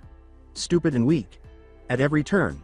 Konoha is inferior to me in my philosophy. Why else would all of your students abandon you? Jinchuriki against Jinchuriki, could you truly argue that Gaara would lose?" A whisper from Hiruzen said, "You're mad, Hashirama-sensei." "No, I'm nothing but sane," Orochimaru cut back, "and with the hidden leaf under my command, the world will see my vision as the dawn of a new age." He got to his feet, pacing behind the paralyzed Hokage and getting the Kusanagi ready for a final blow as it cut through the air, aiming for Sarutobi's skull. Its sharp edge hummed. Hiruzen Sarutobi passed away in this manner, defeated and broken. Orochimaru chuckled. His remaining genin were rounded up by Pain's animal path, who then gave them the order to leave Konoha. Although his conversation with his former sensei had been insightful, Team Oboro needed to leave the leaf immediately. He glanced up again to see Jiraiya using wild ninjutsu, which no ordinary human could use, to battle the puppet. But Chio was good, possibly too good for the Toad Sage, perhaps. A centipede the size of Manda himself was called forth by Pain, who commanded it in his mind to enter the puppet and jam the mechanisms with chitin while billowing in steam with no joints. Gamabunta's strong fighting style would defeat the metal monster, and hopefully the centipede would survive. He thought about paying back whatever he owed Jiraiya. Konan came beside him with another puff of steam. She appeared to have seen a ghost and was kneeling. Her words, "Konoha is falling, we must find your genin and leave before." "It is taken care of," she said, but Pain cut her off, trying not to think about what was going on behind them. They walked west to aim together, leaving the arena's ruins behind. When that hellish clicking sound ceased, Jiraiya knew the puppet was finished. The sound was similar to that of a typical puppet, but it was metallic and so magnified that every movement, no matter how small, sounded like a firecracker. There must have been a smile on the face of some ancestral spirit. He mumbled, "It's my turn now, Gamabunta." With a nod, the Toad boss immediately spit out enough oil onto the puppet to fill a small lake. Jiraiya turned back to see the Gamayuden hardening nicely after checking to make sure Sakura was gone. This was better than he had anticipated, but he had not been certain that Gamabunta could produce enough. Gamabunta told him, "I'm out of chakra," as he gasped, "You go on without me." "Kaden." "Enden," yelled Jiraiya. The toad oil ignited immediately, but the fireball that was created was rather small and neither very hot nor fast. Before long, the arena was as hot as ever, and Jiraiya was enjoying the heat hopefully. Shio was a blackened corpse who had been inside the thing the entire time. When Gamabunta got back to Mount Myoboku, everything was fine. Or not, since Jiraiya discovered that the craters surrounding the battlefield clearly showed that the puppet still contained a huge arsenal of explosives as soon as his summon left if they all exploded simultaneously. After wiping the smirk from his face, Jiraiya started running and ran in the general direction he knew Sakura was going. She was engaged in combat with a Yugakure genin at a distance of roughly 70 meters. She was unceremoniously slung over Jiraiya's shoulder after he grabbed her by the waist. One of Guren's reinforcements, the doomed ninja, glanced back at the flaming, melting puppet and felt a shiver of terror. Just before the puppet exploded, a nagging feeling turned into a panic attack. The unusually swift Jiraiya and his unfortunate cargo observed the fire from a great distance, the former feeling a little proud. With caution, Sakura questioned, "What did you do?" "I ripped the tag off a mattress." Jiraiya was patient as she explained. He continued jokingly, "I always have one with me, in case I have to do something amazing. Orochimaru invented that trick. You should have seen Dan's face when his soul caught fire." Sakura said, "We can't go back to Konoha," with a pale face. "That guy," he said. "Orochimaru used the second's resurrection technique to bring all of the dead Hokage back to life. I think the fourth Hokage just euthanized all of the ninja in the village. They're all lying on the ground, except for the genin well, and Uo, and I think Gai-sensei is still fighting the second, but everyone else is dead." Maybe a little hysterically, Jiraiya laughed. He grumbled, "I was aware that Tobirama invented the mattress trick. Did you just say Minato Namikaze was resurrected?" "Reincarnated, actually," Sakura was quick to clarify. "He's not really alive, and there was a body sacrificed to bring him back. At least, that's what the books say the technique needed." "Yeah, well, the books also say that Minato Namikaze killed over 200 Iwa shinobi in the last war without breaking a sweat," Jiraiya replied. "We don't know if he could do any more, considering the elemental nations called for a ceasefire after that, but if the shinobi corps has been decimated like you said, we need to leave." Sakura blurted, "Leave? But Sasuke, Naruto, Kakashi, Hokage." With a sense of finality, Jiraiya stated, "To put it another way, coming back is suicide. Even I don't stand a chance, and I'm a Sanin. Orochimaru's probably sent Hashirama or someone after me, but right now our only hope is rounding up all of the ninja out of the village on missions and trying to put together a plan." Sakura buried her face in her hands and groaned, "How?" Jiraiya exclaimed, "Well, for starters, I'm the gallant and noble Jiraiya of the Sanin. While using Gai-style genjutsu to create rainbows in the sky, I bring peace, if not harmony. Flowers bloom at my heels. ICHA Paradise is shortly to become a feature film." He gave her a downward glance, "But if that doesn't help, I'm also the master of Konoha's spy network. Now come on, let's go find Tsunade." Then he turned and left. Sakura sniffed and followed. Naruto woke up to find himself in a long room with dim lighting and a low ceiling. A wooden table to his left largely obscured his view, but a futon had been hurriedly rolled out for him. In a corner he clambered to his feet and cautiously looked around. With gears, joints, and bottles of odd liquids scattered across the tables, it appeared to be a poorly put together workshop. There was a weapon rack with odd blades at the small end of the wall next to him. He quickly snatched up a serrated katana and started moving down the room. There was an elderly voice saying, "Put that back, you'll only hurt yourself." Naruto dropped the tip of the sword to the ground in surprise. An elderly woman, hardly taller than him, stood in front of him. She faced the table in front of her, and all he could see of her was her dusty cloak and light purple hair. Naruto looked around and was appalled to see a man with red hair lying on his back with her hands buried in his chest. His eyes were glassy and wide. "What are you doing?" Naruto yelled, sprang forward to yank the insane woman away from the unfortunate man. He might have been able to, but he was restrained by a pair of arms that wrapped around his waist. Naruto spun around to see who was attacking him, a square-mouthed, eerie woman with dead eyes. He yelled, "Ah!" as he swung the jagged sword around and knocked his arms off. The woman retaliated by grabbing the blade with her bare hand and yanking it away from him. She moved with a clicking sound and pulled away from Naruto's terrified stare on her own initiative. At last, the elderly woman turned around with liver spots on her hands and a sunken face etched with years. She was even older than Naruto had assumed, but when he looked at her, he saw that she was very much like the old man. Old, strong, and exuding a sense of well-earned haughtiness that made you feel like an ant in the presence of a god. He already liked her. The elderly woman advised against attempting to use chakra. She pointed to Naruto's left wrist, which was now covered in a tattoo of a swirl in the Uzumaki style. "I have sealed most of your chakra away. Attempting ninjutsu would render you unconscious, and possibly kill you." Naruto made two hand seals, maybe just to be mean to her or to check if what she had said was true. Kaden. Gokaku no. Thought she was looking down at him with an unreadable expression when he finally got his eyelids to open. You were just like your mother, the elderly woman remarked with a laugh. There is no ramen here, nor is there anything you can use to entertain yourself. I would prefer it if you remained quiet while I worked. Despite everything that had transpired, Naruto asked, You knew my mother? With a hint of curiosity. Grimacing, Chio, because it was Chio who had put him in jail. I am not certain, but I would bet a great deal of Ryo that your mother was Kushina Uzumaki. She most likely died during the Kyuubi's attack. Naruto asked, What was she like, huh? Was she pretty? Did she have any siblings? Why are there no other Uzumaki? How did you know I like ramen? I have to know this stuff, believe it. A stain that appeared and smelled like Tuchi's product was where Chio pressed her forefinger into Naruto's shirt. If only briefly, he had the grace to display embarrassment. She said to him, I need to fix Sun, then I need to justify salvaging Leviathan, and speak with Kankuro about borrowing some of his tools. Stay out of the way. As Naruto approached her and gazed intently into Sun's chest, he questioned, What's a Leviathan? He was surrounded by damaged and broken equipment, most of which were weapons but some of which he was unable to identify. Surprised, she said, Leviathan? Did you not notice the battle Jiraiya had with my creation? It was not my best work, as it was somewhat rushed, but the firepower and armor thickness made up for it. We had to test some new chakra engines to help move the joints, and now that it's been destroyed, Suna needs them back.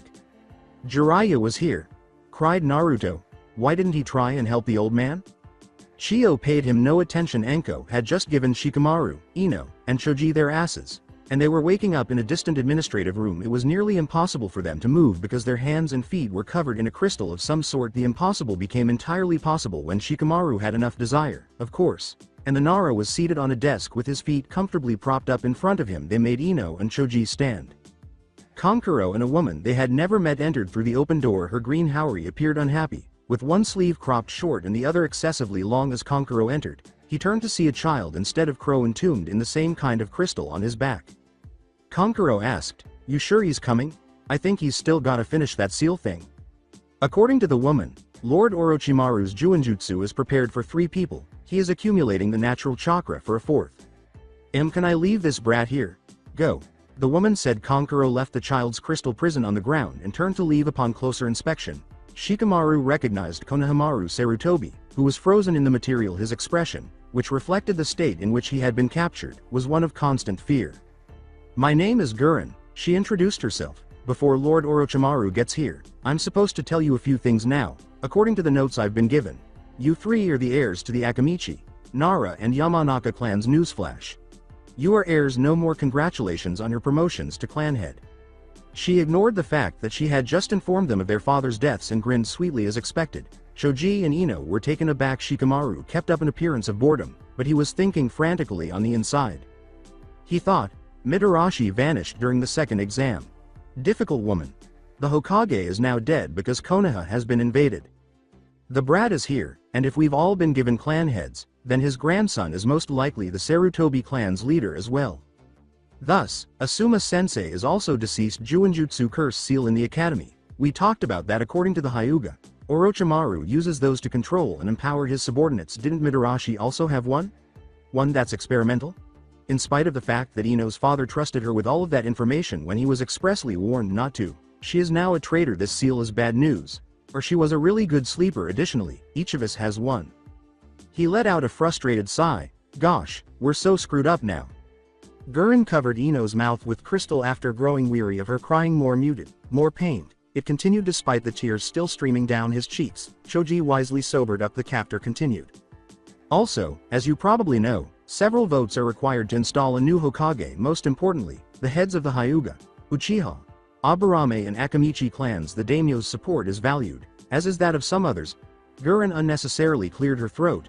As acting head of the Uchiha, Sasuke has given his full support to the new candidate. The Hyuga haven't capitulated yet, but it's only a matter of time. Choji yelled, You'll never have my help. Without considering the consequences of his outburst, Orochimaru will never be the Hokage. Of course not. Orochimaru is beyond such station, Gurren said in a kind manner. You're going to put your support behind Shibi Aburame. Ino said, SMMMBMH, which was most likely a distorted form of Shibi. Shikamaru recognized the ruse right away. Konoha was a significant player on the global scene. Theoretically, a village's Jinchuriki served as its last line of defense against invasion. Everybody had two spare Konoha, who kept the strongest one. The demon fox Shikamaru vaguely remembered that Suna had lost the Nanabi, which was likely one of the reasons they invaded with Otto regretfully. The fourth had to kill it at his own expense following the Kyuubi's attack on Konoha. No last line of defense. No Jinchuriki. Naturally, Orochimaru's small ploy was ineffective since they were only in control of that nutjob and the weakest Biju. This implied that appearances had to be kept up, even if Suna and Konoha behaved as practically one unit under Orochimaru. After Sarutobi passed away from old age, the councilman appointed Shibi as an interim Hokage until a more suitable candidate could be found. Shikamaru was able to visualize the story as it had been leaked to the other hidden villages, perhaps Tsunade or Jiraiya, until Orochimaru achieved whatever it was he was doing in the Land of Fire. That is, then he was unaware at the time. However, putting Shibi in charge seemed preferable to coercing Orochimaru. Shikamaru believed that Choji had to cooperate. That's what he said. Gurren grinned. Uchimaru strode into the room as the sound of clapping reverberated from the hallway. Shikamaru found it difficult to explain what made a thin, pale man so commanding even though the room was cool. He was perspiring and appeared sickly. The Sannin appeared to be dying. "Bravo, you clever boy," observed Orochimaru. "I knew the Nara were the smartest clan in this village." Gurren released Konohamaru when he gestured for her to do so. The boy was asleep and was not awakened by the sudden ability to breathe. Orochimaru informed Choji, "Unfortunately, you don't have much of a say in the matter. I'll bet your friend here has figured out that, too." He bit Ino on the collar as his neck suddenly stretched uncontrollably. Her blue eyes, devoid of pupils, widened in agony as she screamed around the crystal gag. She sagged after a few seconds of writhing in her bonds. To his credit, Choji held off on using his makeshift shackle until Orochimaru was sufficiently close before delivering a forceful blow to the stomach. Orochimaru did not even bat an eyelid, and he met the same end as Ino. At Shikamaru, he paused. He asked in a conversational tone, "What are your thoughts on my invasion plan?" Shikamaru blinked. "Tactically, it's pretty good," he admitted. "You killed the Hokage and distracted Jiraiya, and they were the two best ninja in the village. Your summons dealt with the genin. Manda hemmed the civilians in and kept them from fleeing. Minato took care of organized resistance and Tobirama covered the rest of our forces. Your biggest problem is my guy. The first think he's still fighting Tobirama. I'm sure there are other problems you haven't brought to my attention, such as the little matter of Shinobi out on missions," Orochimaru replied. "How troublesome," Orochimaru roared with laughter and bit Shikamaru's neck more forcefully than was strictly necessary. Orochimaru's advance on the dozing Konohamaru was the last thing the Nara saw. "So, you're Chiyo. Chiyo is my name, yes. Are you a puppeteer? I should think that was obvious. How do you make the puppets move and stuff?" "Years of experience, boy. I've been trained by 100 battles. I've been trained by Kakashi-sensei." They crouched over Sun as Chiyo explained the workings of the puppet's mechanisms to him. Sun used a central gear system to transfer localized kinetic force from any part of the puppet to a large frame, which provided some impact resistance. Additionally, if the puppet was big enough to require them, it housed engines and attached the limbs to the internal frame. She clarified, "This is the Minoru mechanism. My great-grandfather invented it, and that was what made puppeteering a viable combat skill. Before then, puppeteers needed to be extremely skilled, lest their puppet break in battle." Then she scowled. "Did you say your sensei was Kakashi?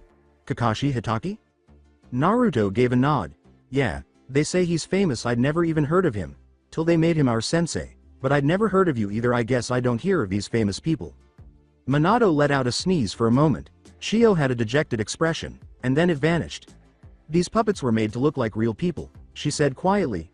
"This one is my son, and the one who stopped you earlier is his wife. Your sensei's father, Sakumo, killed them." "I didn't." "Don't worry about it," Chiyo whispered. "Guilt by association is a vicious moral standard. If everyone sought revenge against those related to the guilty, we would have decimated ourselves long ago. Kakashi didn't kill my son any more than I killed the third Kazekage." "What?" Chiyo stated resolutely, "but that is a story for another time. Now, if you truly wish to learn puppetry, you must first study the puppet. Son and daughter-in-law are ideal for this, as I used many of the techniques you will need to learn in their creation. Pivot joints, gliding joints, framing styles, the Minoru mechanism, and clockwork are all part of the design. Weapons are also critical. I can teach you how to make light shields, water shields, senbon launchers, flamethrowers, and weapons so convoluted they would make your head spin." Tenten might have fainted with delight if she had been present. Naruto's eyes widened and became glittering. He had only ever dreamed of the opportunity to work as an apprentice for a master, and based on her speech, a well-known kunoichi was giving it to him. He stammered something incomprehensible, but he didn't say anything. Shio kindly asked, "Would you like to learn the art of the puppeteer? It might help to pass the time?" "Yes," cried Naruto. "Good, pay attention, this is how you calibrate the limbs."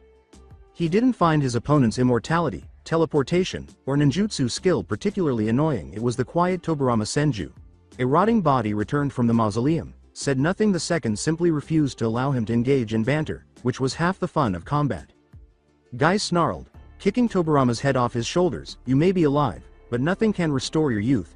It hit a nearby wall with a wet splat. Guy tore the katana from his hand and stabbed the dead Hokage in the chest as the headless body lifted its sword and attacked. Anyhow, the injury was disregarded by the body until Guy used a chamber punch to crush his left thigh. He noticed that most of Konoha appeared to be empty. The defeated Konoha shinobi had been rounded up and dragged away by a wave of invaders while Minato worked to prevent civilians from escaping. He suspected his students were okay, but he was the only one still free. They had not yet engaged in combat with the undead. The head of Tobirama grew back, and without hesitation he drew his sword from his chest and moved slowly forward, his left leg dragging hideously. He hissed, "Suiden. Suiryuden no jutsu," his voice akin to metal scraping ice. The quiet nearly made Guy happy, but when Tobirama spat a steady stream of water onto the sidewalk, his slight annoyance turned to concern. It burst into an enormous font of chakra that was unbounded by mortal limitations, and before long, the taijutsu master was up against an enormous water dragon. Guy, who never backs down from a fight, summoned his second wind and confronted the possessed man. He held his breath and let the water slam into him with the force of 1,000 blows, but he used chakra to march through and hold his ground. He promised that the second Hokage would die today. Leaf Whirlwind. Kabuto recalled Root headquarters as being desolate and damp. He scuttled past, his figure barely perceptible to the elite ninja Danzo used to carry out Konoha's missions that are darker seduction, murder of a political figure, men who work directly for the Hokage and promote the Hidden Leaf. The Uchiha's military police, when they existed, handled that, not their guardians, hunters, dogs on a leash. Baying the leash of Danzo. Kabuto was one of them. Once before, he had been a devoted shinobi of Konoha, as well as Kumo and Iwa, since he had infiltrated both, not since his life was attempted. Noting that many of the cell blocks appeared more empty than he remembered, he made a sharp left. Kabuto gazed at his companion, whose face was contorted with disgust and rage, inquiringly. "Your thoughts?" the renegade physician asked. "This place is sick," snarled Minato Namikaze. "I never got around to organizing my portfolio, but even Lord Sarutobi didn't know about Danzo's methods. On the contrary, he approved of them," denied Kabuto. "Who do you think funded Root? When Lord Orochimaru devised a training regimen to strip a shinobi of emotions, do you think he did it on Shimura's orders or Sarutobi's?" He gestured for silence and received it. The fourth Hokage remained a slave despite his relative freedom. As Danzo turned into the hallway, they disappeared together into the darkness. Minato exploded out of a cell as he passed, slamming his heel into Danzo's face with such force that the man slammed into the distant wall and fell to the ground, suffering a concussion that was all that lasted for 3 seconds before he reappeared at the start of the hallway and started to flee. He was about to be cut off when Kabuto emerged from the shadows and used a chakra scalpel to cut off his right arm with a painful grunt. Danzo slid to the ground, his impending death a halting parody of Sarutobi's demise. The arm was taken up by the former Root agent. Kabuto said, "I always knew you were a cunning bastard, with affection. You can't use Izanagi while your arm is sealed off, so we just had to force you to use the unsealed Sharingan with only one eye and no backups. What else do you have?" "The tools of a shinobi are not limited to ninjutsu, Yakushi," Danzo muttered. He thrust a kunai deep into Kabuto's abdomen with his strong arm. Only when the Hiraishin carried Minato directly on top of Danzo and stopped his escape did he stop his run for it. Kabuto waved a hand over the wound and withdrew the kunai. The skin healed and the blood disappeared as it passed. He commanded, "Dispose of him," and turned to leave. "I have some explosives to plant. This division has outlived its usefulness. No sense leaving its corpses behind." Minato prepared one of Danzo's trademark kunai while kneeling beside his dying form. In a grim manner, Danzo would bleed out in front of him with a single swipe. "Wait," Minato inclined his cranium. He had the strength to hold back for a short time. "Allow me to serve my village one last time." Minato took a step forward, and Danzo described his strategy. Everyone responded to the Hokage's summons, ninja or civilian. It made no difference. Their authority was rarely challenged, and their rule was unquestionable for protection. Anyone who dared to hire thousands of shinobi was deserving of respect. The advantages of a hidden village were enormous. and the world was harsh. The people of Konoha dutifully walked to the plaza under their leader's balcony after the fire shadow spoke. Oddly, there were no shinobi present. None of the adults were particularly interested in it, though a few made comments after the sand sound attack. The village was still in disarray, and Sarutobi's leadership was long overdue. The crowd was shocked to learn that Shibi, not Hiruzen, was the man in the white robe. The Hokage's white kimono, which was almost as covered as his everyday attire, was worn by the Aburame's pride. Most of the crowd recognized him from his tasseled sunglasses and spiked black hair, as he was the man who, during the Third War, single-handedly protected Konoha's northern gate from a direct attack by the Nibi's former Jinchuriki. He called out, "Greetings," to the assembly. His voice carried perfectly even though he spoke softly. "You have all noticed that Konoha has faced some serious changes over the past 2 days," he continued. "This is something that has disrupted businesses and made life difficult for many of you, and we apologize." Hiruzen Sarutobi, the third Hokage, is dead. I have been chosen as his successor. This was the most Shibi had ever said in one sitting. A lot of people thought Kakashi would be named Hokage, and some thought Jiraiya would get the title. Instead, they hoped they were mistaken, but for the shame of the village to take charge. What a farce. From this day, from a nearby building came a huge explosion. The force caused several glass panes to shatter, leaving apartments without windows. Shibi cleared his throat to proceed after the fireball subsided. "From this day onward, I swear to protect and guide the people of Konohagakure. I am the 5th Hokage." The crowd started to thin out, whispering quietly about Hiruzen's passing. It was odd because, aside from Minato's 2-year rule, the majority of them could not recall a period in which Sarutobi had not been Hokage. Sarutobi had been a guiding hand ever since the second had appointed him at the age of 13. Now that he was dead, everyone in the village knew what had happened without publicly admitting it. Orochimaru prevailed. Might Guy landed on his back on the nearby pavement with a blast-like impact, appearing just as ebullient as he had at the start of his battle. He rose in time to see Tobirama Senju dash into the square brandishing his sword. "I had hoped to escape you," Guy scowled. "Your sensory abilities are as powerful as the legends claim. No matter, for a zombie such as you cannot hope to match the power of my youth." Then two things happened simultaneously. Guy charges first as the civilians move out of the way of the battling shinobi. The second, more swift than Might Guy, Minato Namikaze materialized between his target and the spandex-clad ninja, supporting Danzo's body. Guy's fist nearly reached Tobirama's throat before tearing through Danzo's chest. Tobirama then pushed his sword through Danzo's body, but Minato took hold of his predecessor's wrist to give Danzo one more minute before he was exsanguinated. With a choked, "Ura Shisho Fuinjutsu," Danzo said. Guy and Tobirama were not as fortunate as Minato, who used the Hiraishin to avoid the blast radius of the reverse ceiling. Together, they were drawn into Danzo's body, along with a hemisphere of pavement and dirt, as a black sphere engulfed them both. The fact that no onlookers even paused to stare was evidence of how bizarre shinobi villages were.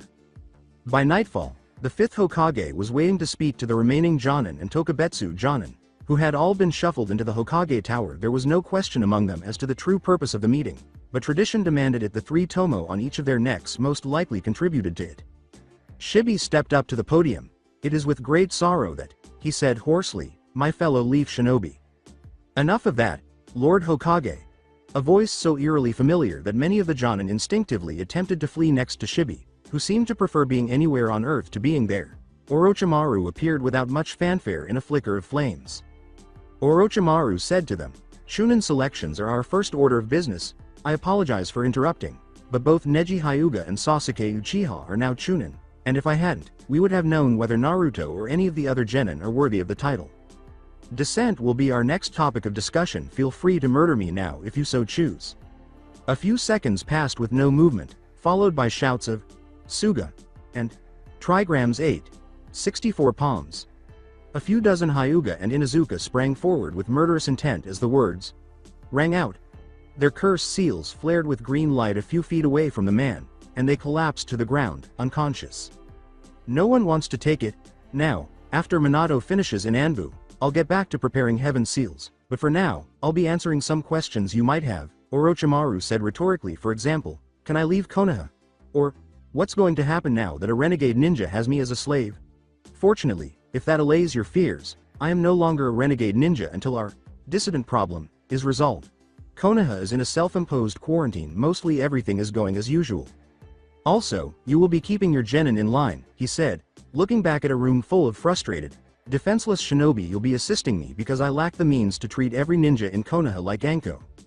"Oh, I see," someone yelled. "Come on," Orochimaru thought. He uttered a puzzled, "If you insist, then no Juin." The moment the Leviathan's first head emerged from beneath the arena floor, Hayate, the proctor of the third exam, realized what was happening. His girlfriend, Anbu, was affected, and he had to deal with things like Suna's uneasiness and Orochimaru's sudden lack of intelligence in an instant. He was running, aware that the alarm had been raised, and searching for a place that could be defended.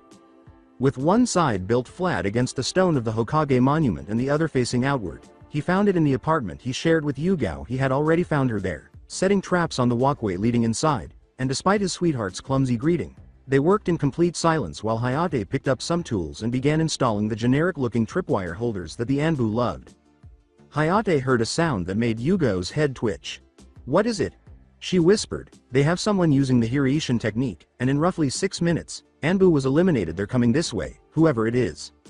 "Why were all the assassins in the village?" Hayate asked. His blood running cold, he coughed as he asked. "Before the test, the Hokage remembered the majority of us. Something to do with security." Yugao snorted. "We were in trouble. We were too many traitors. I barely made it out alive." As his vision faded, Hayate coughed once more, sagging against the wall. Yugao, worried, picked him up and carried him inside, looking around the apartment and grabbing a length of rope and a bottle of painkillers for which Hayate had a prescription. "What are you doing?" Cough.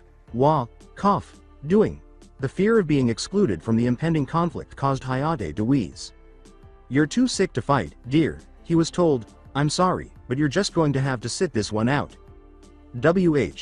No, he screamed as he struggled to escape her hold, and Yugao, almost in jest, tied his wrists behind his back and bound his legs together before throwing him in the closet. She balanced the lidless bottle on his chest and said, "Here's the medicine. If you need it, I'll come back for you as soon as we take out the ninja using the Hiraishin," she said. She closed the door and walked away, leaving Hayate to brood in the darkness, his thoughts only broken by coughs that shook the pill bottle off his chest.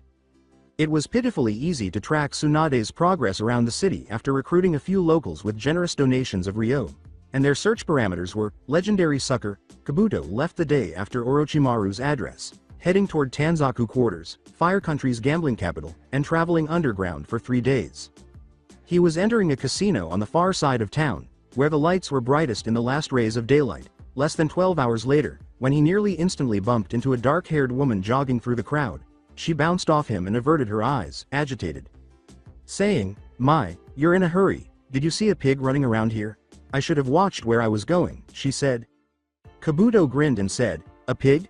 One walked right by me just now. Will you bring me to see him?" She followed Kabuto from the doorway to the salad bar, where a small porcine figure was trying in vain to leap up to the food. Taunton. As she scooped the mischievous pig into her arms, the woman turned back to him and grinned appreciatively. "Thanks, Mr. Yakushi." Using a pseudonym was unnecessary for Kabuto Yakushi, who was there on official business and wanted to make a good impression. She introduced herself as Shizune Kato, and then she was gone, returning to her master's side with true shinobi speed, Kabuto following. Staying in the shadows in the vibrantly colored casino. As it turned out, it was nearly impossible for the average man to get close to Tsunade because the legendary sucker was essentially free money, and as she drifted from roulette to dice to poker, a crowd followed in the hopes of playing with her. Now it was blackjack.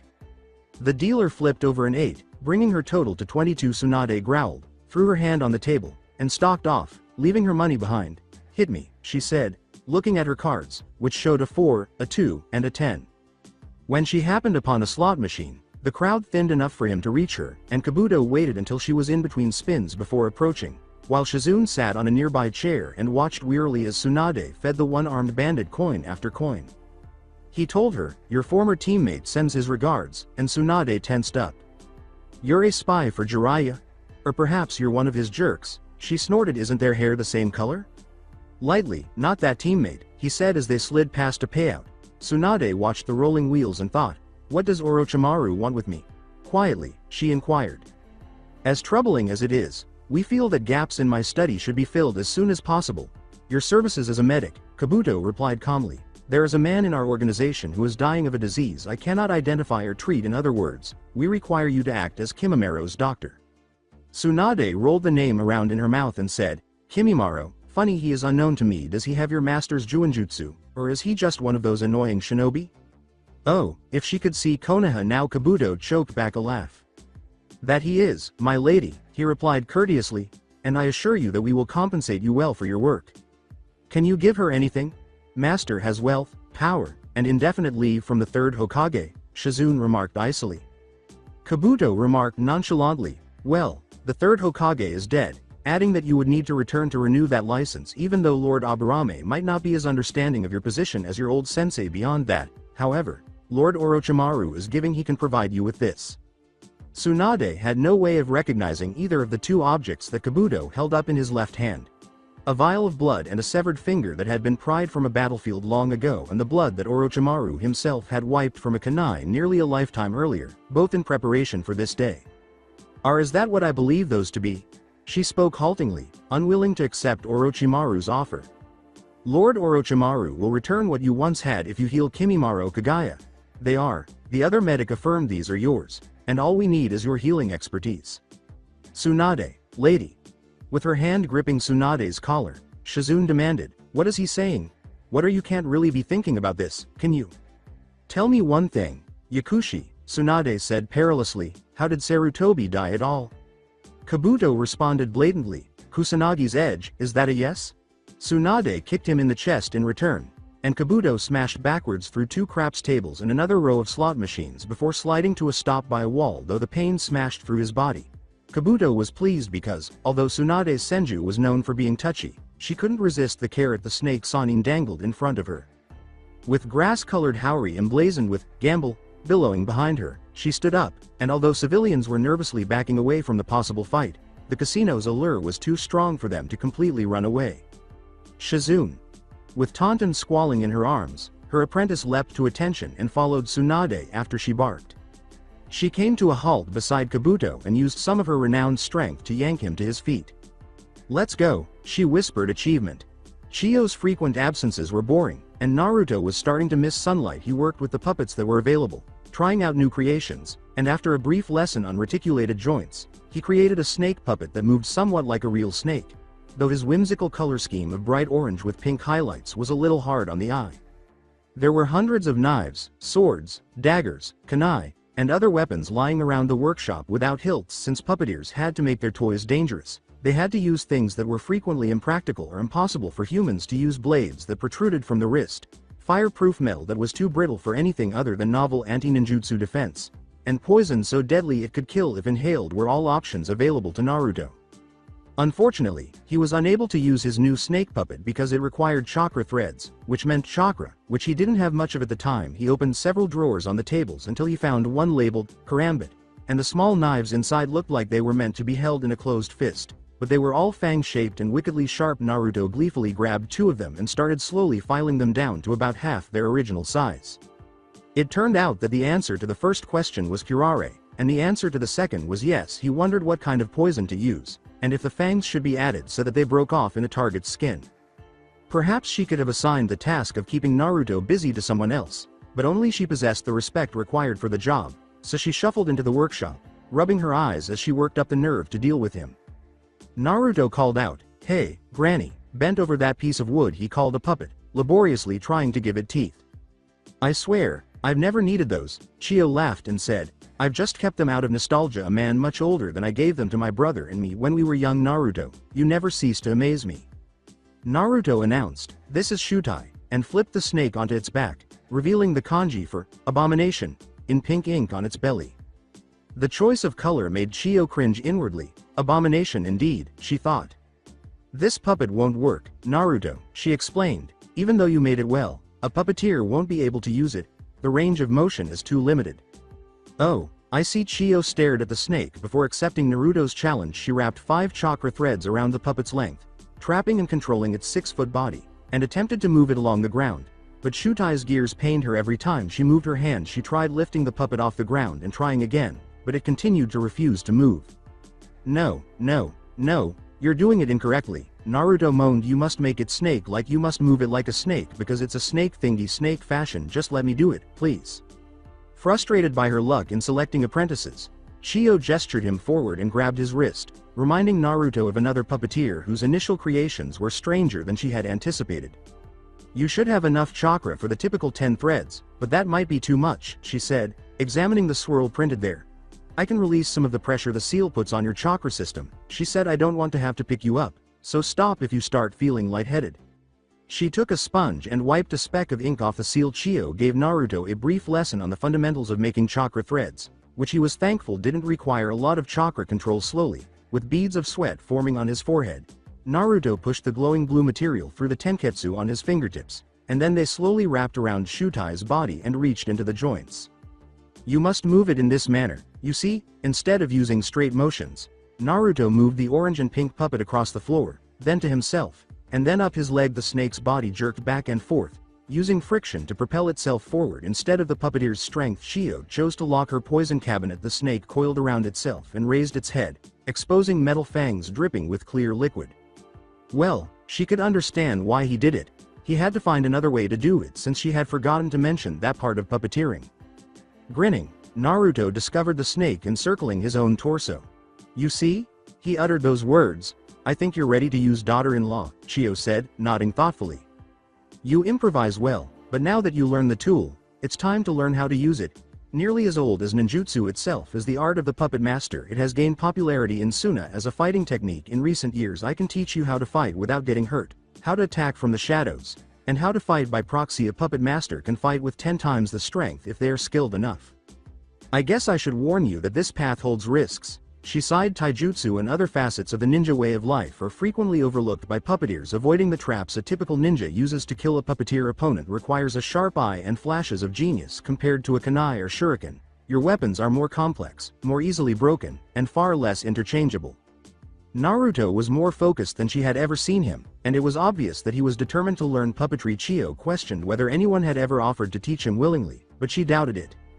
The last puppeteer I taught was a traitor and a murderous sociopath, Chiyo said harshly. Use this skill as you would any other, in service to the Hokage. Although she felt bad for deceiving him, it was more crucial that he possessed the moral character required of a ninja so that he wouldn't end up like her grandson if and when he became a free agent. I promise. Naruto uttered gravely. Sun took a fitting stance in front of Naruto after levitating away from the table. Chiyo remarked. Good. Now protect yourself. The battle began when Sun took a length of spiked chain from his sleeve and Naruto lunged for his daughter-in-law. So that's it for today. I hope you guys enjoyed it. Don't forget to like, share and subscribe to the channel for more awesome stories like this. Thank you. See you all in my next video.